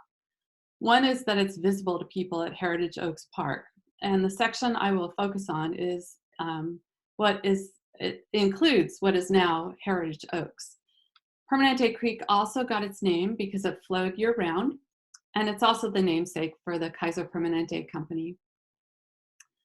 So this is a map of the indigenous landscape from the Eco Atlas online resource, showing the historic path of the creek. And you can see the landscape around Permanente Creek was a beautiful park-like open grassland dotted with oaks with some oak forestry nearby. And another interesting part of its history is how the creek has been modified from its original form. The creek on the left is the original course of Permanente Creek. And as you can see, it fans out into the gravel soils. But today, the area just beyond Heritage Oaks Park, so I put in Heritage Oaks Park there, the creek has been straightened. Where the creek once disappeared into gravel soils, there's now a concrete channel to the bay. Also, just beyond Heritage Oaks, there's a flood diversion channel that's been added to divert water from Permanente Creek into Stevens Creek during heavy rains. This is the concrete line channel of Permanente Creek, where it's diverted over to Stevens Creek, and I've circled the bend on the inset map in the lower left corner. As I mentioned earlier, it's easy to see Permanente Creek at Heritage Oaks Park, and some of the orchard era creek history is still visible today in the park. You can see the remains of a dam built by Michael Mackenzie on Permanente Creek to form a lake for irrigating his orchards. And both nearby Mackenzie Park and Mackenzie Avenue are named after him. Permanente Creek has also been contaminated by the Lehigh Cement Company, and the Sierra Club successfully sued them because they were discharging selenium and other water pollutants into the creek. In fact, one of the creek stories that I found said this, we live on Permanente Creek. Sometimes during the driest months of summer, the dry creek all of a sudden starts to flow with lots of water. Where is that coming from? Question mark, question mark. The cement plant / quarry letting out residue water? Question mark, question mark. And one more reason to focus on Permanente Creek is that it was still surrounded by orchards when this aerial photography was done in 1948. So I could have like a historically accurate representation. I've highlighted the creek section in magenta here. So now I've zoomed in on the section I've selected for the mural. And I chose it for several reasons. First of all, the creek has an interesting shape in this section. I also like the fact that you can clearly see Miramonte Avenue, which I've highlighted with this orange line. And as I just mentioned, much of the landscape is still orchards around the creek. I'll also highlight where Heritage Oaks Park is today. And so this view is from north to south. If you were standing at the bottom of the photo and looking towards the top, you'd be looking towards the Santa Cruz Mountains. So next came the question of what colors to paint the landscapes in. This is the color palette for the new community center, and we want our colors to harmonize with these. And ideally, I'd like to show both landscapes in the same season, and my research led me to choosing spring. During the spring, the indigenous landscape was bursting with wildflowers. Several 19th century accounts emphasize wildflowers present within the grassland. Mary Bowden Carroll, in her memoir, 10 Years in Paradise, describes the area from Palo Alto to Mountain View in her travelogue as a continuous park of nearly 10 miles long and 3 miles wide, carpeted during the entire year by green sward and blue grass, all of which is bedecked with violets, poppies, roses, lilies, and wildflowers in endless variety. And here's another vintage postcard of lupin and poppies and other wildflowers in the Santa Clara Valley from Robin Chapman's book, California Apricots, The Lost Orchards of Silicon Valley. Later in 1910, Poppy Day was one of the promotional events to attract people to buy land in Los Altos. I've highlighted the text that says, "Hundreds of acres of the golden California poppies make Los Altos at this particular time of year the most beautiful spot on the peninsula." I've been lucky to travel to different places in California where we still have massive wildflower blooms. And this is one of my photographs of Antelope Valley in Southern California to give you a sense of what Los Altos could have looked like in the spring. And this is a field of lupin in Lassen National Park. And this is Carrizo Plain in Central California. This is another photo from Carrizo Plain. Los Altos was covered in similar patches of orange, purple, and yellow wildflowers like this. For the orchard landscape, spring is also incredibly beautiful. This vintage postcard of the Santa Clara Valley shows what it once looked like. And this is a more modern day photograph of an apricot orchard in bloom. So here's the indigenous colored pencil sketch design with the color palette, and you can see that it harmonizes very well. And the same for the spring orchard colored palette. Now I'm going to go back to the colored pencil sketch of the indigenous Permanente Creek watershed and point some things out. I portrayed the land as grassland and oak savanna with large oak trees dotting the landscape. There's some willows near the creek, and I want to point out that this was a fire-managed landscape, so there aren't many areas of dense brush. There's a Puchan village in the lower right foreground, and the indigenous people didn't live right on the creek because of flooding, but they lived near creeks. This is the same section of Permanente Creek in 1948. The watershed landscape has been transformed. Many of the large oaks are gone, having been logged for firewood and construction. The creek's a little bit straighter and more densely overgrown with willow because cultural fire management practices have not occurred in 100 years or more. A barn sits where the Puchan village site was, and there's gaps in the orchards where large oaks once stood. Because of oak root fungus, orchard trees can't grow where ancient oaks once were. And areas of bright yellow non-native mustard flowers are blooming in the fields, along with a few remaining fields of poppies. So here I'm going to show you the images again, but highlighting where the oaks were in the indigenous landscape, and also the sections of creek that were more meandering in the original landscape. And now I'm going to transition slowly to the orchard landscape so you can watch the transformation. So you can see the straighter sections of creek in the blue circles and the gaps in the orchards where the oaks once stood. Would you like to see that again? Okay, I didn't hear. So now back to the colored pencil sketch of the indigenous watershed one more time, so that I can show you how a section of this will look when done as a silk painting. The colored pencil drawing isn't quite as vibrant as the actual colors, so this gives you a better sense of the colors. And here it is with the color palette of the community center. And then just for fun, I like to shoot process videos while I'm making my work, so I've included this time-lapse footage of me working on the silk painting. And this represents 30 minutes of work wrapped, condensed into 20 seconds. So I built up multiple layers of dye to achieve the effects in my paintings.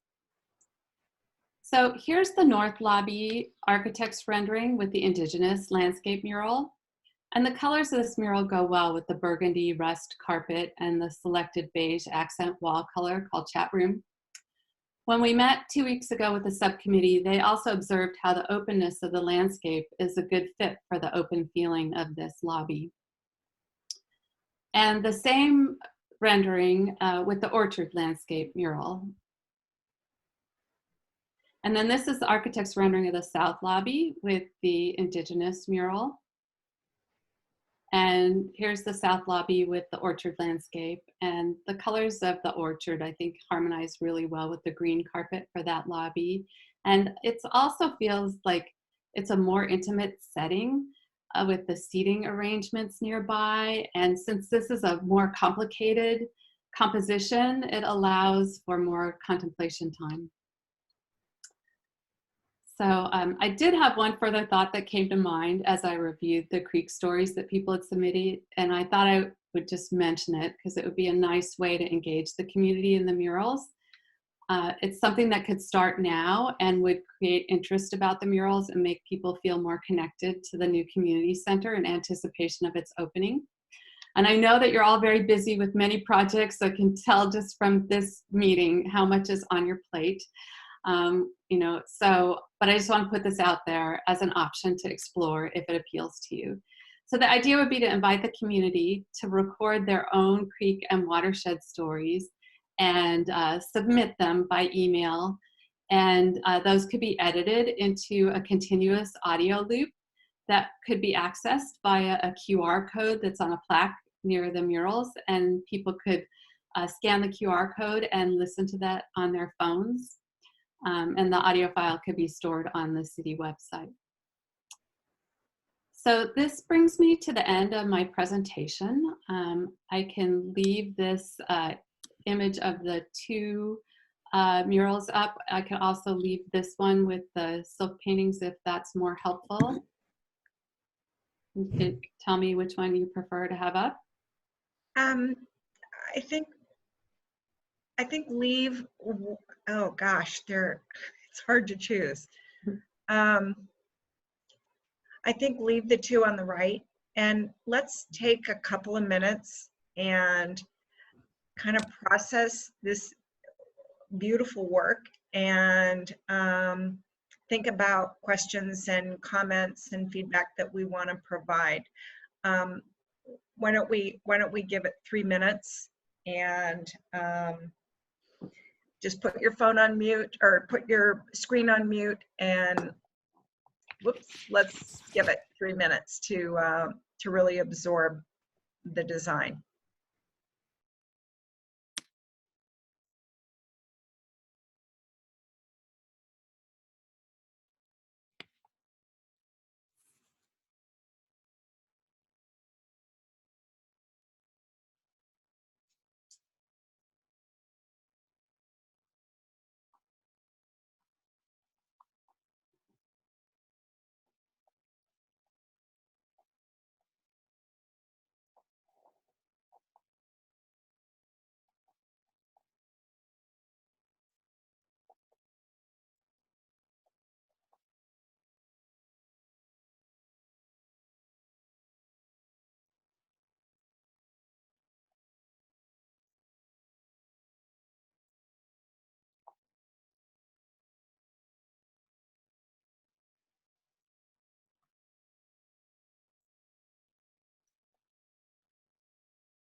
Okay, who would like to start with comments, questions, feedback? Hi, Morgan. Of course, the subcommittee has already seen it, so we're thrilled to watch it again, but we, Yeah, what an incredible presentation. a great presentation. We told her to save the deck and make sure she doesn't lose it. We would love to have it presented to Los Altos, to the library, or online or something. Just a great presentation. I think that was the most feedback we had, was if we could either get the presentation taped or some way of saving it for posterity.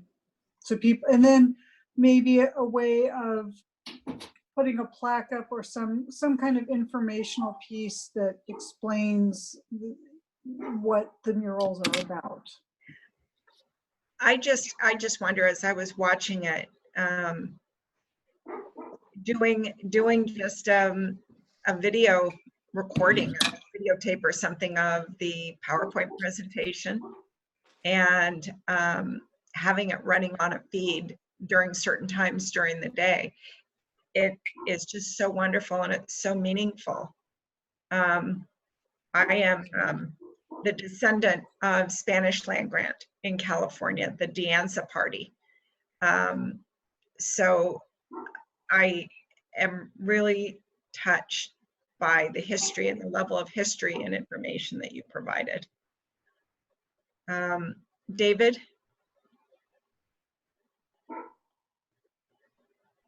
let's see. Okay, I love the concept. I think it's beautiful, and I think it does fit for Los Altos really well. Since we're making comments, and I was a product of also Stanford Art Department at one point, I do find the one of the Indian village. There's something about the size of the creek and the size of the and the perspective of the Indian village that I think it can be tweaked a little bit. I'm just going to leave it at that. Look, it's great, and I know it's abstract. I feel like the ancient Indian village is about to tip into the bay or something, and I wish you at least give it a little thought about the perspective. If you want to leave it like it is, I realize it's abstract. That's cool. I love the presentation. I love the feelings, and I love this whole area. I've gone through the whole thing, area running and windsurfing on the bay, and it's just neat. So, look, beautiful. Think about the Indian village and the perspective of the river. That's my only 2 cents. Jenny? I'm just blown away by the presentation itself. I think it was beautiful and so full of information that most people who would come to see the mural would have no background about what inspired it. And so I really love Nancy's idea about having that video available for visitors to the community center to see. I think they're both just gorgeous. Yeah, it really just is stunning. Can I make a comment to David's comment? I'm thinking about a fellow, another Californian from this, I think he lives in the Central Valley, I believe, Wayne Thiebold, who paints, and his perspective is not quite accurate, but still you understand what the pieces are. So I'm okay with it being a little abstracted. If Linda doesn't mind me putting her in the same bucket as Wayne Thiebold.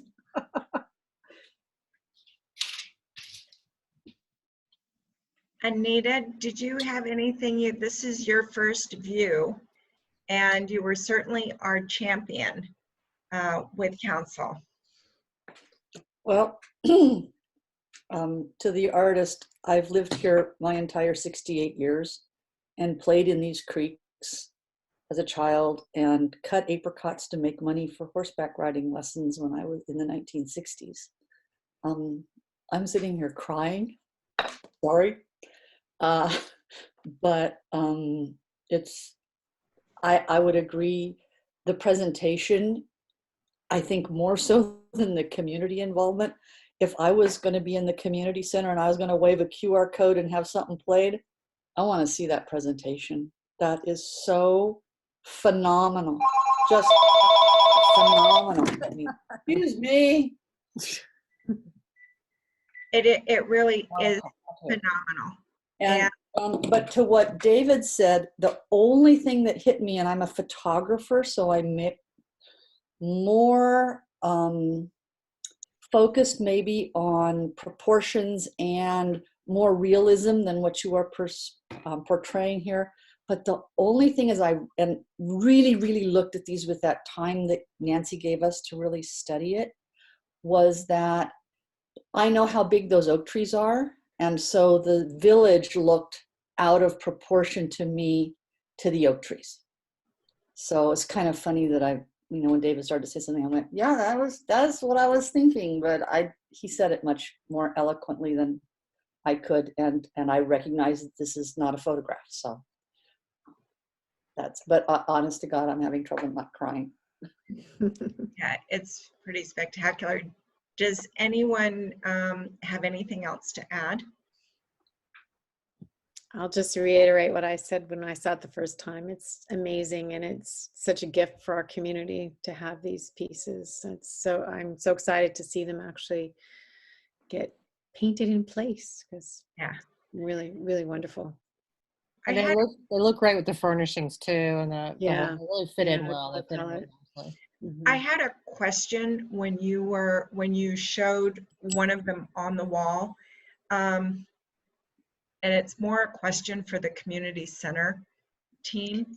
Do we have downlighting or some sort of lighting that will, to whatever point Linda and Morgan want, will make everything kind of glow? If that's, you know, is there something that lights it? I don't think there is. I don't think there's any special, I don't think there's any gallery lighting or. No, I think just natural light. Yeah. Linda and Morgan, what do you think? Do we need to recommend that they add some sort of lighting? Lighting always helps. Yeah, I think that's great. If we can add in the budget, yeah, sure. Like We can ask, you know, I don't know if we can. Excellent. Community center budget really is makes not difference. commission budget. I mean, like 60% of whether it looks good or not is how it's lit. So. Is that something? And having a beautiful setting like what David has built also helps. Is it something that you could say, you know, I think you need a light here, and light here?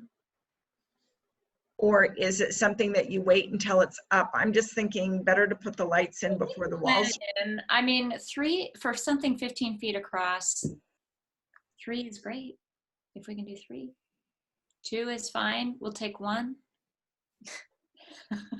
We can try and talk to Donna and see if anything can be done. It may have to be retrofitted because I don't know how far along they are with the construction.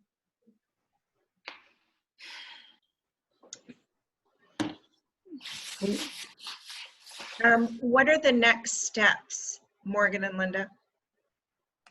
So the way we'd set this up is this was to present the design concepts, and if you were on board with this, I would produce watercolors of these and some additional sample silk painting so that Morgan has that to work from, and get final approval at the next meeting, incorporating your feedback. So. Okay. All right.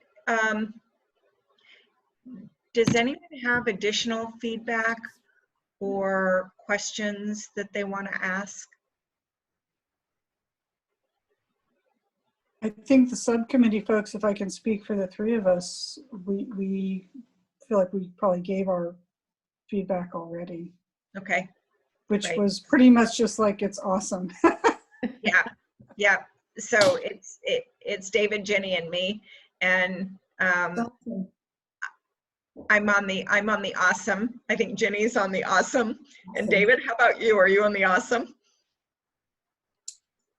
I think it's beautiful work. I think it really fits the community. So yeah, it's cool. I think it's going to be a great asset for our community. It's going to bring up a lot of questions and a lot of dialogue too. Yeah. So, Jamie, do we need to vote to approve would it be called, Linda and Morgan, preliminary artwork, thumbnail artwork? What would you call it at this point? The renderings? So I call this an initial design proposal. Okay. So if you want to approve the initial design proposal so that I can proceed to do these, put the time into doing the watercolors and the silk painting samples. Would someone like to make a motion, please? I'll make a motion that we approve the initial designs. All in favor, either raise your hand or say aye. Aye.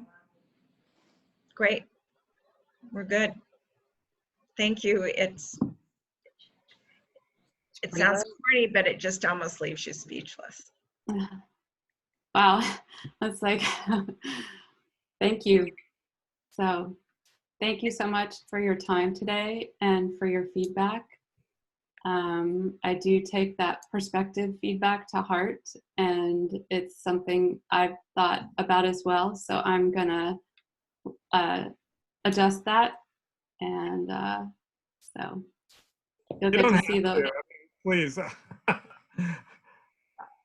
I'm quite familiar with the way art can have a tweaked perspective or the unreal perspective. I don't know. Think about it. That's all. Yeah, no, it's something that I've already been toying with. I wanted to change the perspective on the village site and make it more aerial. So I'm going to do that. Can we, is it possible also that we could keep on the list recording the presentation so that it could possibly run on a loop? Good idea. Is that something that we could do?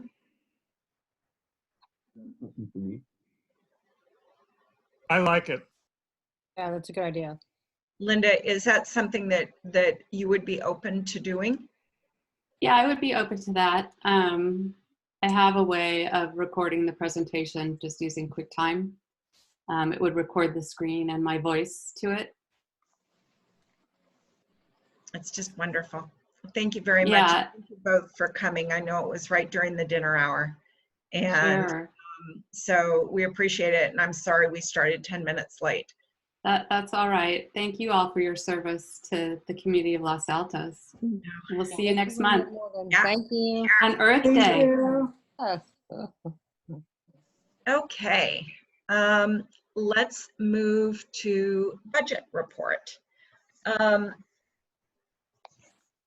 What I would suggest, based on the comments and stuff in the earlier part of the meeting, is that we have an informal study session and talk about budget and talk about the fact that we don't have budget, but perhaps what we could do is come up with a plan, remind council that we were defunded based on the percent funding program, and come up with some things that we want to deliver and with some costs attached to them and present it to council.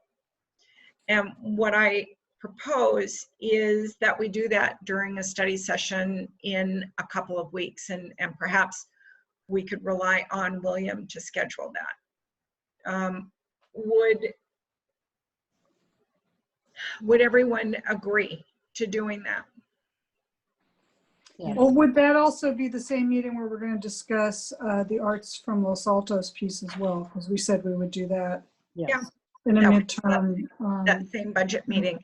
So William, maybe what we do is, since we've been tending to go long, I'd rather us come back heroes. Let's do 90 minutes, and we'll try and keep it to 60. So what should you say? Should we come with proposals for ideas for what we need to take? Okay. Yeah. So what if you had, for instance, I would really like to see us, when it's a safer environment, do a speaker program again. That will cost some money. Hillary, you probably have community art things, that programs, events that you would like to see funded. Let's come back with proposals, and we can put everything in an art plan, calendarize it, figure out when it gets delivered.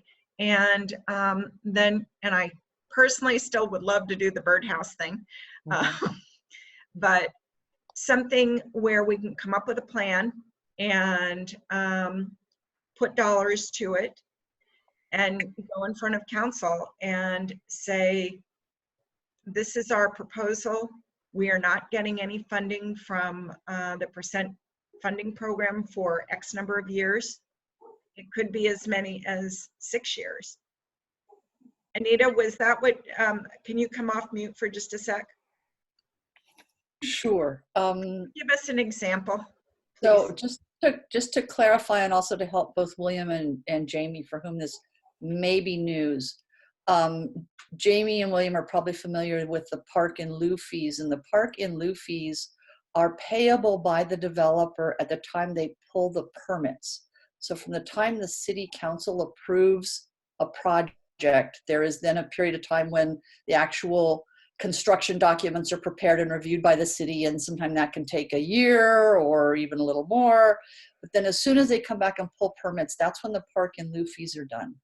The art fees are not payable until the project is finished. So from the time the city council approves a project, it can be, because these are larger projects, right? This is not houses, we're talking about big projects. It can be a year or more until they pull permits.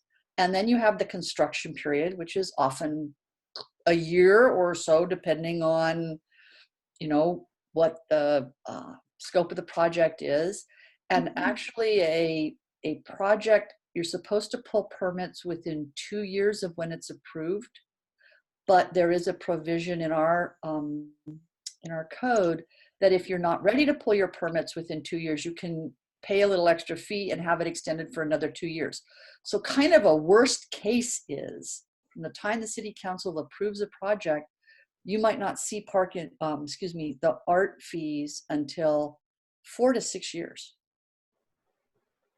And I'm not sure that that was a really digested when the city council went through that process. I remember sitting in the audience and watching the discussion. It was before I was on council, and I have to confess that I wasn't paying attention to the details. So I don't know if this was really recognized at the time that the council approved this. And so Jamie, you're nodding your head up and down, so everything I'm saying makes sense to you. If you've got any other information to add here, please chime in.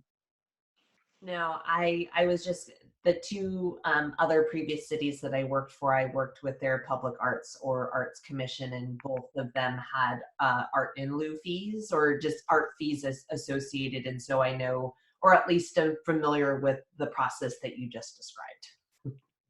Okay, and then the only other thing that I learned in going back and looking at the art fees ordinance is that there is an option, just like with Park in Lieu, for the projects that are covered to do their own art, to provide their own art. And however, it seems to me as I read that ordinance that they have to identify if they want to do their own art. That needs to be a part of the proposal, the project development proposal that comes through the process through council. So what you should not end up with is a situation where a project gets approved and you don't know whether or not you're going to get fees. Because by the time the council approves the project and does the entitlement, then if they wanted to do their own art, it should have already been discussed. So you shouldn't be hanging out there wondering, is what I'm trying to say. You should know when there's an entitlement granted, whether they're doing their own art or they're going to be paying fees. Sorry to bore you with that details. Sorry. I'm sorry. No, it's very interesting. Paula? Do you remember what year we passed that ordinance? 2018. So there's been nothing since 2018 that qualifies, that's had permits pulled in 18, 19 maybe? Again, it's not that they haven't had permits pulled, is that the building isn't finished. Yeah. And so think about it, if it was approved in the middle of 2018, they might not have pulled building permits until literally within the last 6 months, and they may not have even started construction. So and if they haven't started in construction, it could be a year to 2 years, as John Biggs said earlier. Yeah, so I think what they're looking for, and Jamie and William, I think what the commission was looking for in a previous conversation, and I apologize if I don't recall if it was with you or if it was when John was still here, was to get the list that I believe John Biggs has prepared or does prepare or is going to prepare for the Finance Commission, who has the same kind of question about when are park in lieu fees going to be coming from projects. And that it'll be harder to estimate timing on art fees from those projects, but at least having a list of what's out there and at least what the entitlement dates were, because that's a public document, that's public data, not any sort of speculation on anything, I think would be helpful for the commission. Jamie and William, so can you, is it possible, and I know you wear many hats, is it possible to have that for our budget meeting in a couple weeks? We will find out. Thank you. That would be awesome. Thank you. So anyway, again, what I'd like everybody to vote on, and I'm sorry, did we already vote on it? I don't think we did, is whether you're open to having an informal study session. I think we did vote on that. Didn't we vote on that? We did vote on it. We just didn't pick a date. Okay, and could we do it, Hillary, I know you're like me and you work full-time.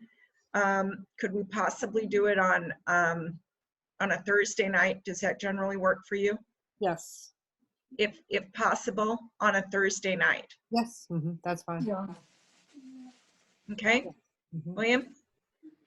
Thank you for scheduling that. Do we want to come up with a date? Yes. Thursday the 8th? All right, hold on, let me That'd be pull great.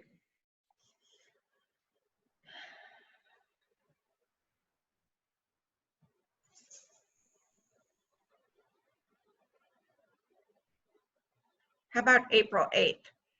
Perfect. At 5? 1, 2, or April 15th, what works better? The 8th. 8th? Sounds like Okay. the 8th. Okay, and just to confirm, we're going to discuss budget and select a location that you would like to put the art donation, should you accept it. If we accept the art donation, right, and where we would like to put it. And if everyone could take, a half an hour to, I had a really nice day. I needed to get out of the house a couple of Sundays ago, and I thought, you know what, I'm gonna drive into South Los Altos, and I'm gonna work my way from South Los Altos to North Los Altos and come up with some ideas. And I know, Paula, you did something similar. Hillary did something similar. If everyone— I did something similar too. I went into South. Oh, I forgot. Yeah. So if everyone could just take a look and come up with, 3 or 4 spots, that would be great. It might make our discussion a Would little. there be any way to have like pictures of these spots? If you have a specific spot at the library or the fire station, is that, I guess we've already gone, but anybody who hasn't gone, because. And I've got pictures of mine that I took. Oh, great. Perfect. So, if everyone can come with pictures and just, throw them on a slide or whatever, and we can share screens or whatever. Okay? So then we are to the final thing on our agenda, the haiku community art event. Well, I haven't had anybody sign up, so I don't think we're going to get any takers. I've talked to the instructor. He's kind of fine with that. So I think I'm going to give it probably till the 31st, and then we'll just call it. Okay. We can say we can say we offered it. We didn't spend any money on it. We'll do what we can. So it is hard to break through the advertising. I did send it to Sonia at the city and posted. I put flyers downtown. So I think it's just kind of hard to break through. So we'll see. We put it out there. Yeah. You do the best you can. Yeah, it didn't cost us anything. So. Okay. Is everyone okay, comfortable with that? Yeah, I feel bad if it's a no-go. I know that particular day I'm busy, but I asked William to ask Hillary if it was going to be recorded, but I do feel bad.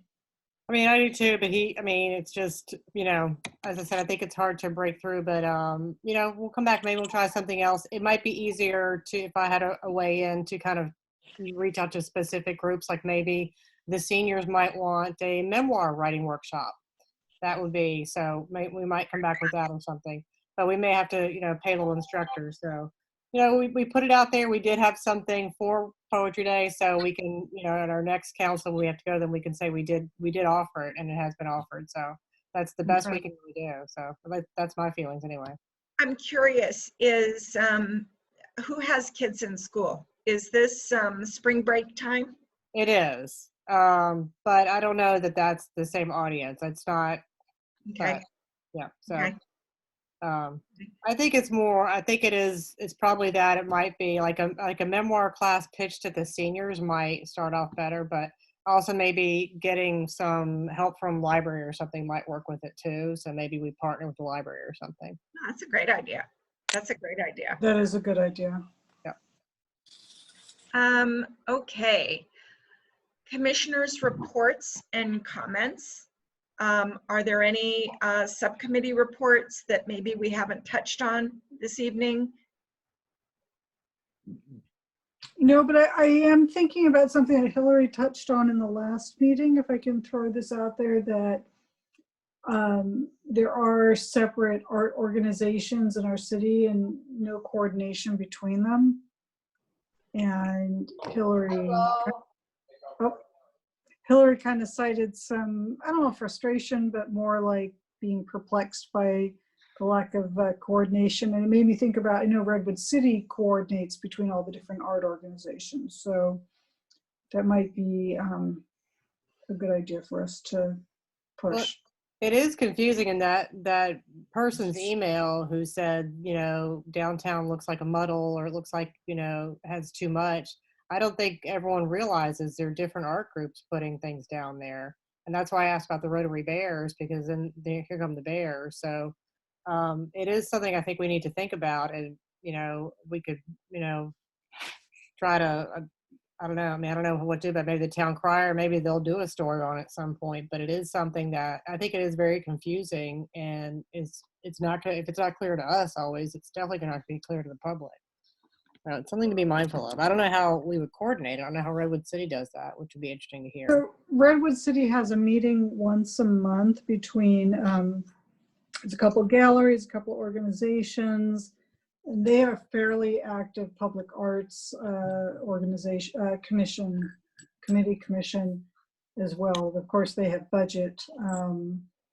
They have a lot more businesses, large businesses in Redwood City, so they have a larger pool to pull budget from. So, but I do know they have a meeting once a month.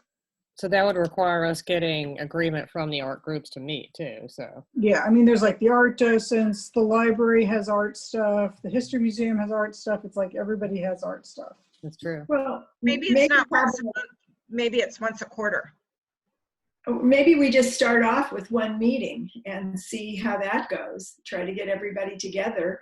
And then as a group, we could all figure out how we might want to coordinate. That's a good idea. But let me just ask you, do you think that if we said to a particular group in town, you know, please don't do any more murals for a while, what kind of response are we going to get? Well, maybe we don't. Or if they said to us, please don't put any more loner art on, you know, we know because we've had this conversation, maybe not when current board members are on, but Paula, you probably remember when we've had people that have, store owners that have hated the public art that has been out in front of their store. Well, I don't mean that, you know, if we make suggestions, I don't think we're saying we have to set down guidelines other groups follow. I think we're just starting with communication and coordination might be good. Yeah. I agree with that. Is this something we want to make as a future agenda item? Yes. Have this discussion? No, you can't just throw something on there without everyone agreeing, Hillary. Oh, okay. Could we all talk about what we want to accomplish with it? And do we want to do an offsite with it? What do we want to do to discuss it? It's longer than a 10-minute conversation or a 15-minute conversation. Well, isn't that why you would put it on an agenda so we could have a conversation about it? Because we can't really do that outside of a public meeting. No, but do we want to spend one whole 2-hour block talking about it? Do we want to spend and put everything else, push it further down in the year? I'm fine with that. Don't know that that would be necessary to spend that much time on it, but I don't know. It seems like we're talking about two different things. One thing is the meeting itself, and the other thing is the commissioners talking about how we might structure such a meeting. So maybe we could have an agenda item where we just talk about how we might structure such a meeting, a brief agenda item, you know. What I'd like to do is like to put the right amount of time with it. Yeah, it doesn't have to be long to talk about. No. 10 minutes, yeah. How about this? Why don't I take an action item?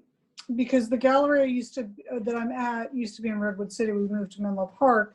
but we had a representative who was part of the Redwood City Greater Arts Consortium. Let me research, find out what Redwood City does, and I can do a quickie presentation, and we can see if we think it would actually, something similar would add value for us. That's a good idea.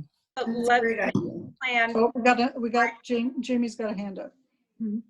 I just wanted to share, because I'm the current staff liaison to the Library Commission, and many of you are probably aware there are many library groups within Los Altos. The Library Commission actually has hosted, I think, 1 or 2 study sessions with all of the different library groups when they were kind of talking about redevelopment of the library. And so I am familiar with at least that format and can share some of how that functioned within that particular topic, and that might help give you guys ideas or thoughts on how you might want to structure or go forward with an idea, bringing together some of the different art groups that you're interested in.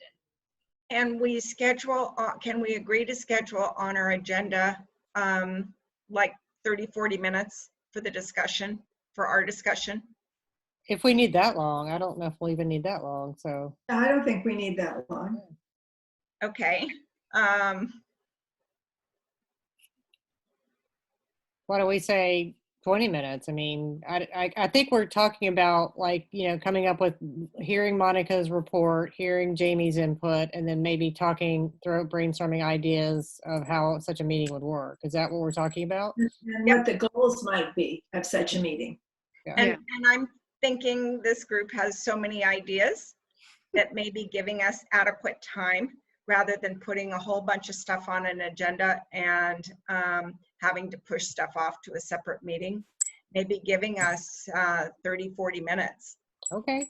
And not jam-packing the agenda. Would everyone be open to that? Sure. Yeah, that's fine.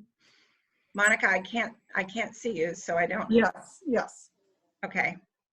David, yeah? Okay. So when do you want to do this? The April meeting? The April 22nd meeting, or? The April 22nd meeting, one of the things, let me see what we have for potential. Hold on, I've got 2 computer screens I'm working from here. We'll have Arts Los Altos back, and we'll have probably a final presentation for the community center. Okay. Wait until May. We can wait till May, that's fine. Or do we want to, that's fine. Is everyone in agreement on that? Yes. If I find out a small amount and can do just a quick write-up, I could probably send it to either Jamie or William and have it just distributed to people ahead of time. Can we do that, Jamie, within Brown? Yes, so information, we can share information with the commissioners, but if it is going to be a topic on an agenda, you would not be able to discuss it within yourselves until the meeting in which it was presented. So we can share information ahead of time. You just would not be able to discuss it until the public meeting. Okay. So are we thinking the May agenda? And Monica, possibly information beforehand that goes to William and gets distributed? Yeah, I mean, that will get, if there are any juices that can flow from that, from my write-up, then that would, be helpful for people. Does that work for everybody? Yes. Great. Jenny? Yes. Okay, great. Okay, anything else in commissioners' reports and comments? Potential future agenda items. Based on the conversation regarding percent funding and regarding donations, I suggested that we put as a potential future agenda item revisions to the art guidelines, or at least reviewing the art guidelines. You mean the art donation? We have a donation one, we have an art guidelines one, we have a percent funding one. But what's the art guidelines? Do you remember when, document? yeah, there is a document. Do you remember when the Black Lives Matter mural down Main Street came up? Mm-hmm. And there was an art guidelines document that we created that had certain categories of where we would accept art and where we would not accept art. So that Or means we the just guideline. created that document last summer? Because that was just last summer, the Black Lives Matter murals. Yes, but it was a But the document document already created in existed. 2018.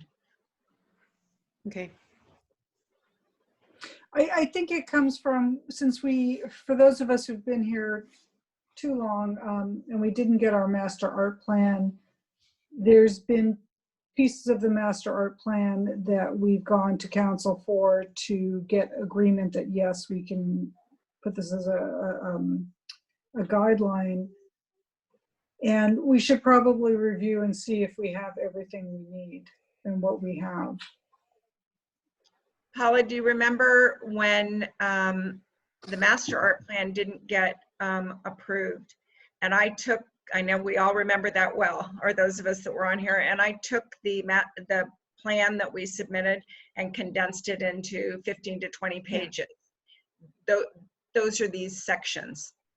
Yeah, no, I understand that. It was just a specific one that I was questioning. So how do you want to go about doing that? Do you want us to look at that on our own time and then discuss it in a meeting? Or, because if reviewing those documents during a meeting, page by page, could be lengthy.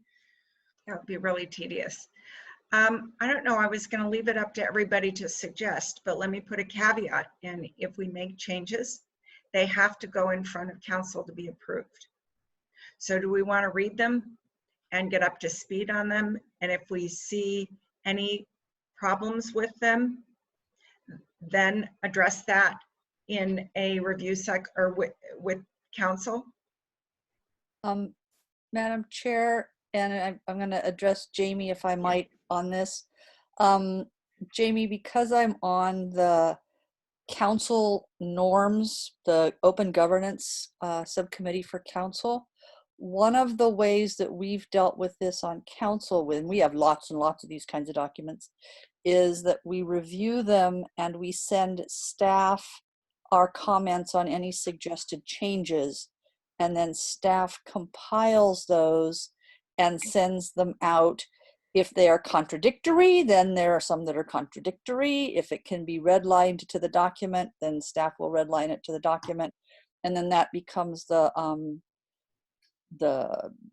focus of the discussion. And I don't know if that will work here or not, but I just put that out there as an example.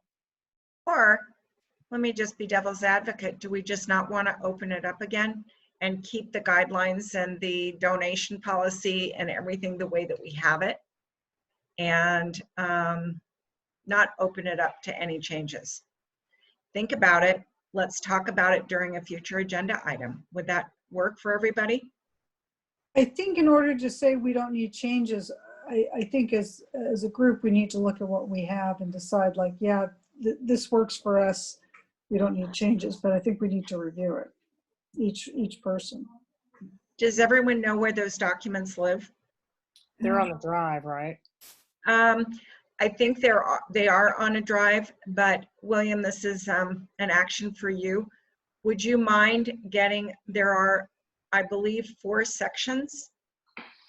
I wrote them all, but based on the original plan, but I think I only have final drafts, and I gave them to John, and John made changes and submitted them to council when we got them approved.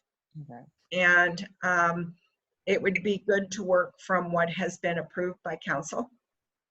Okay. Just to clarify, what is this document called?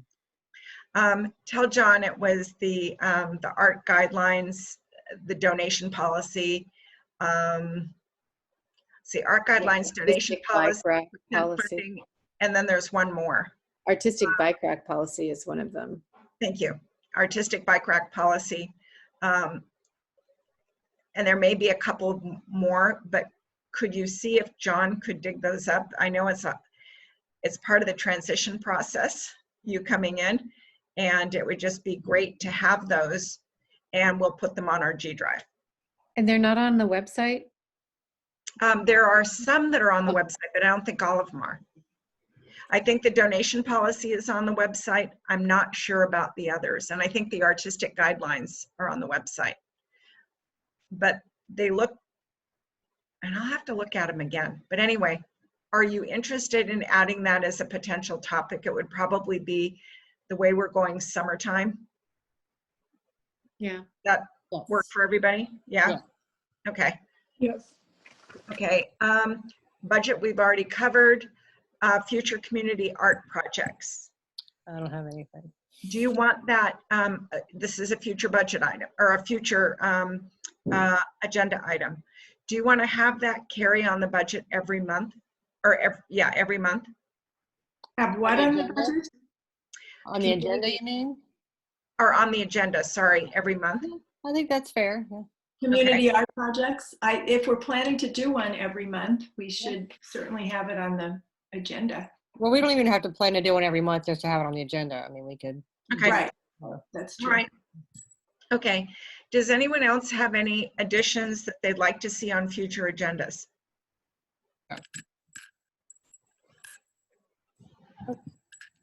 No? No. Monica, did you fall asleep? I'm still here. Okay. Anything you'd like to see on a future agenda? Other than discussing possible community art projects, nope. Paula? No, I think we've got plenty. All right. So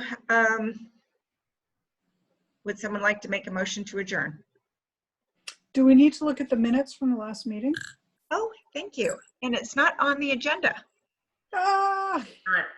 Will and I are currently working on those with John, so you will have those two at the next meeting. Okay, we'll have two of them. I make a motion to adjourn. Thank you very much. I will second that. I will third it. I will fourth that.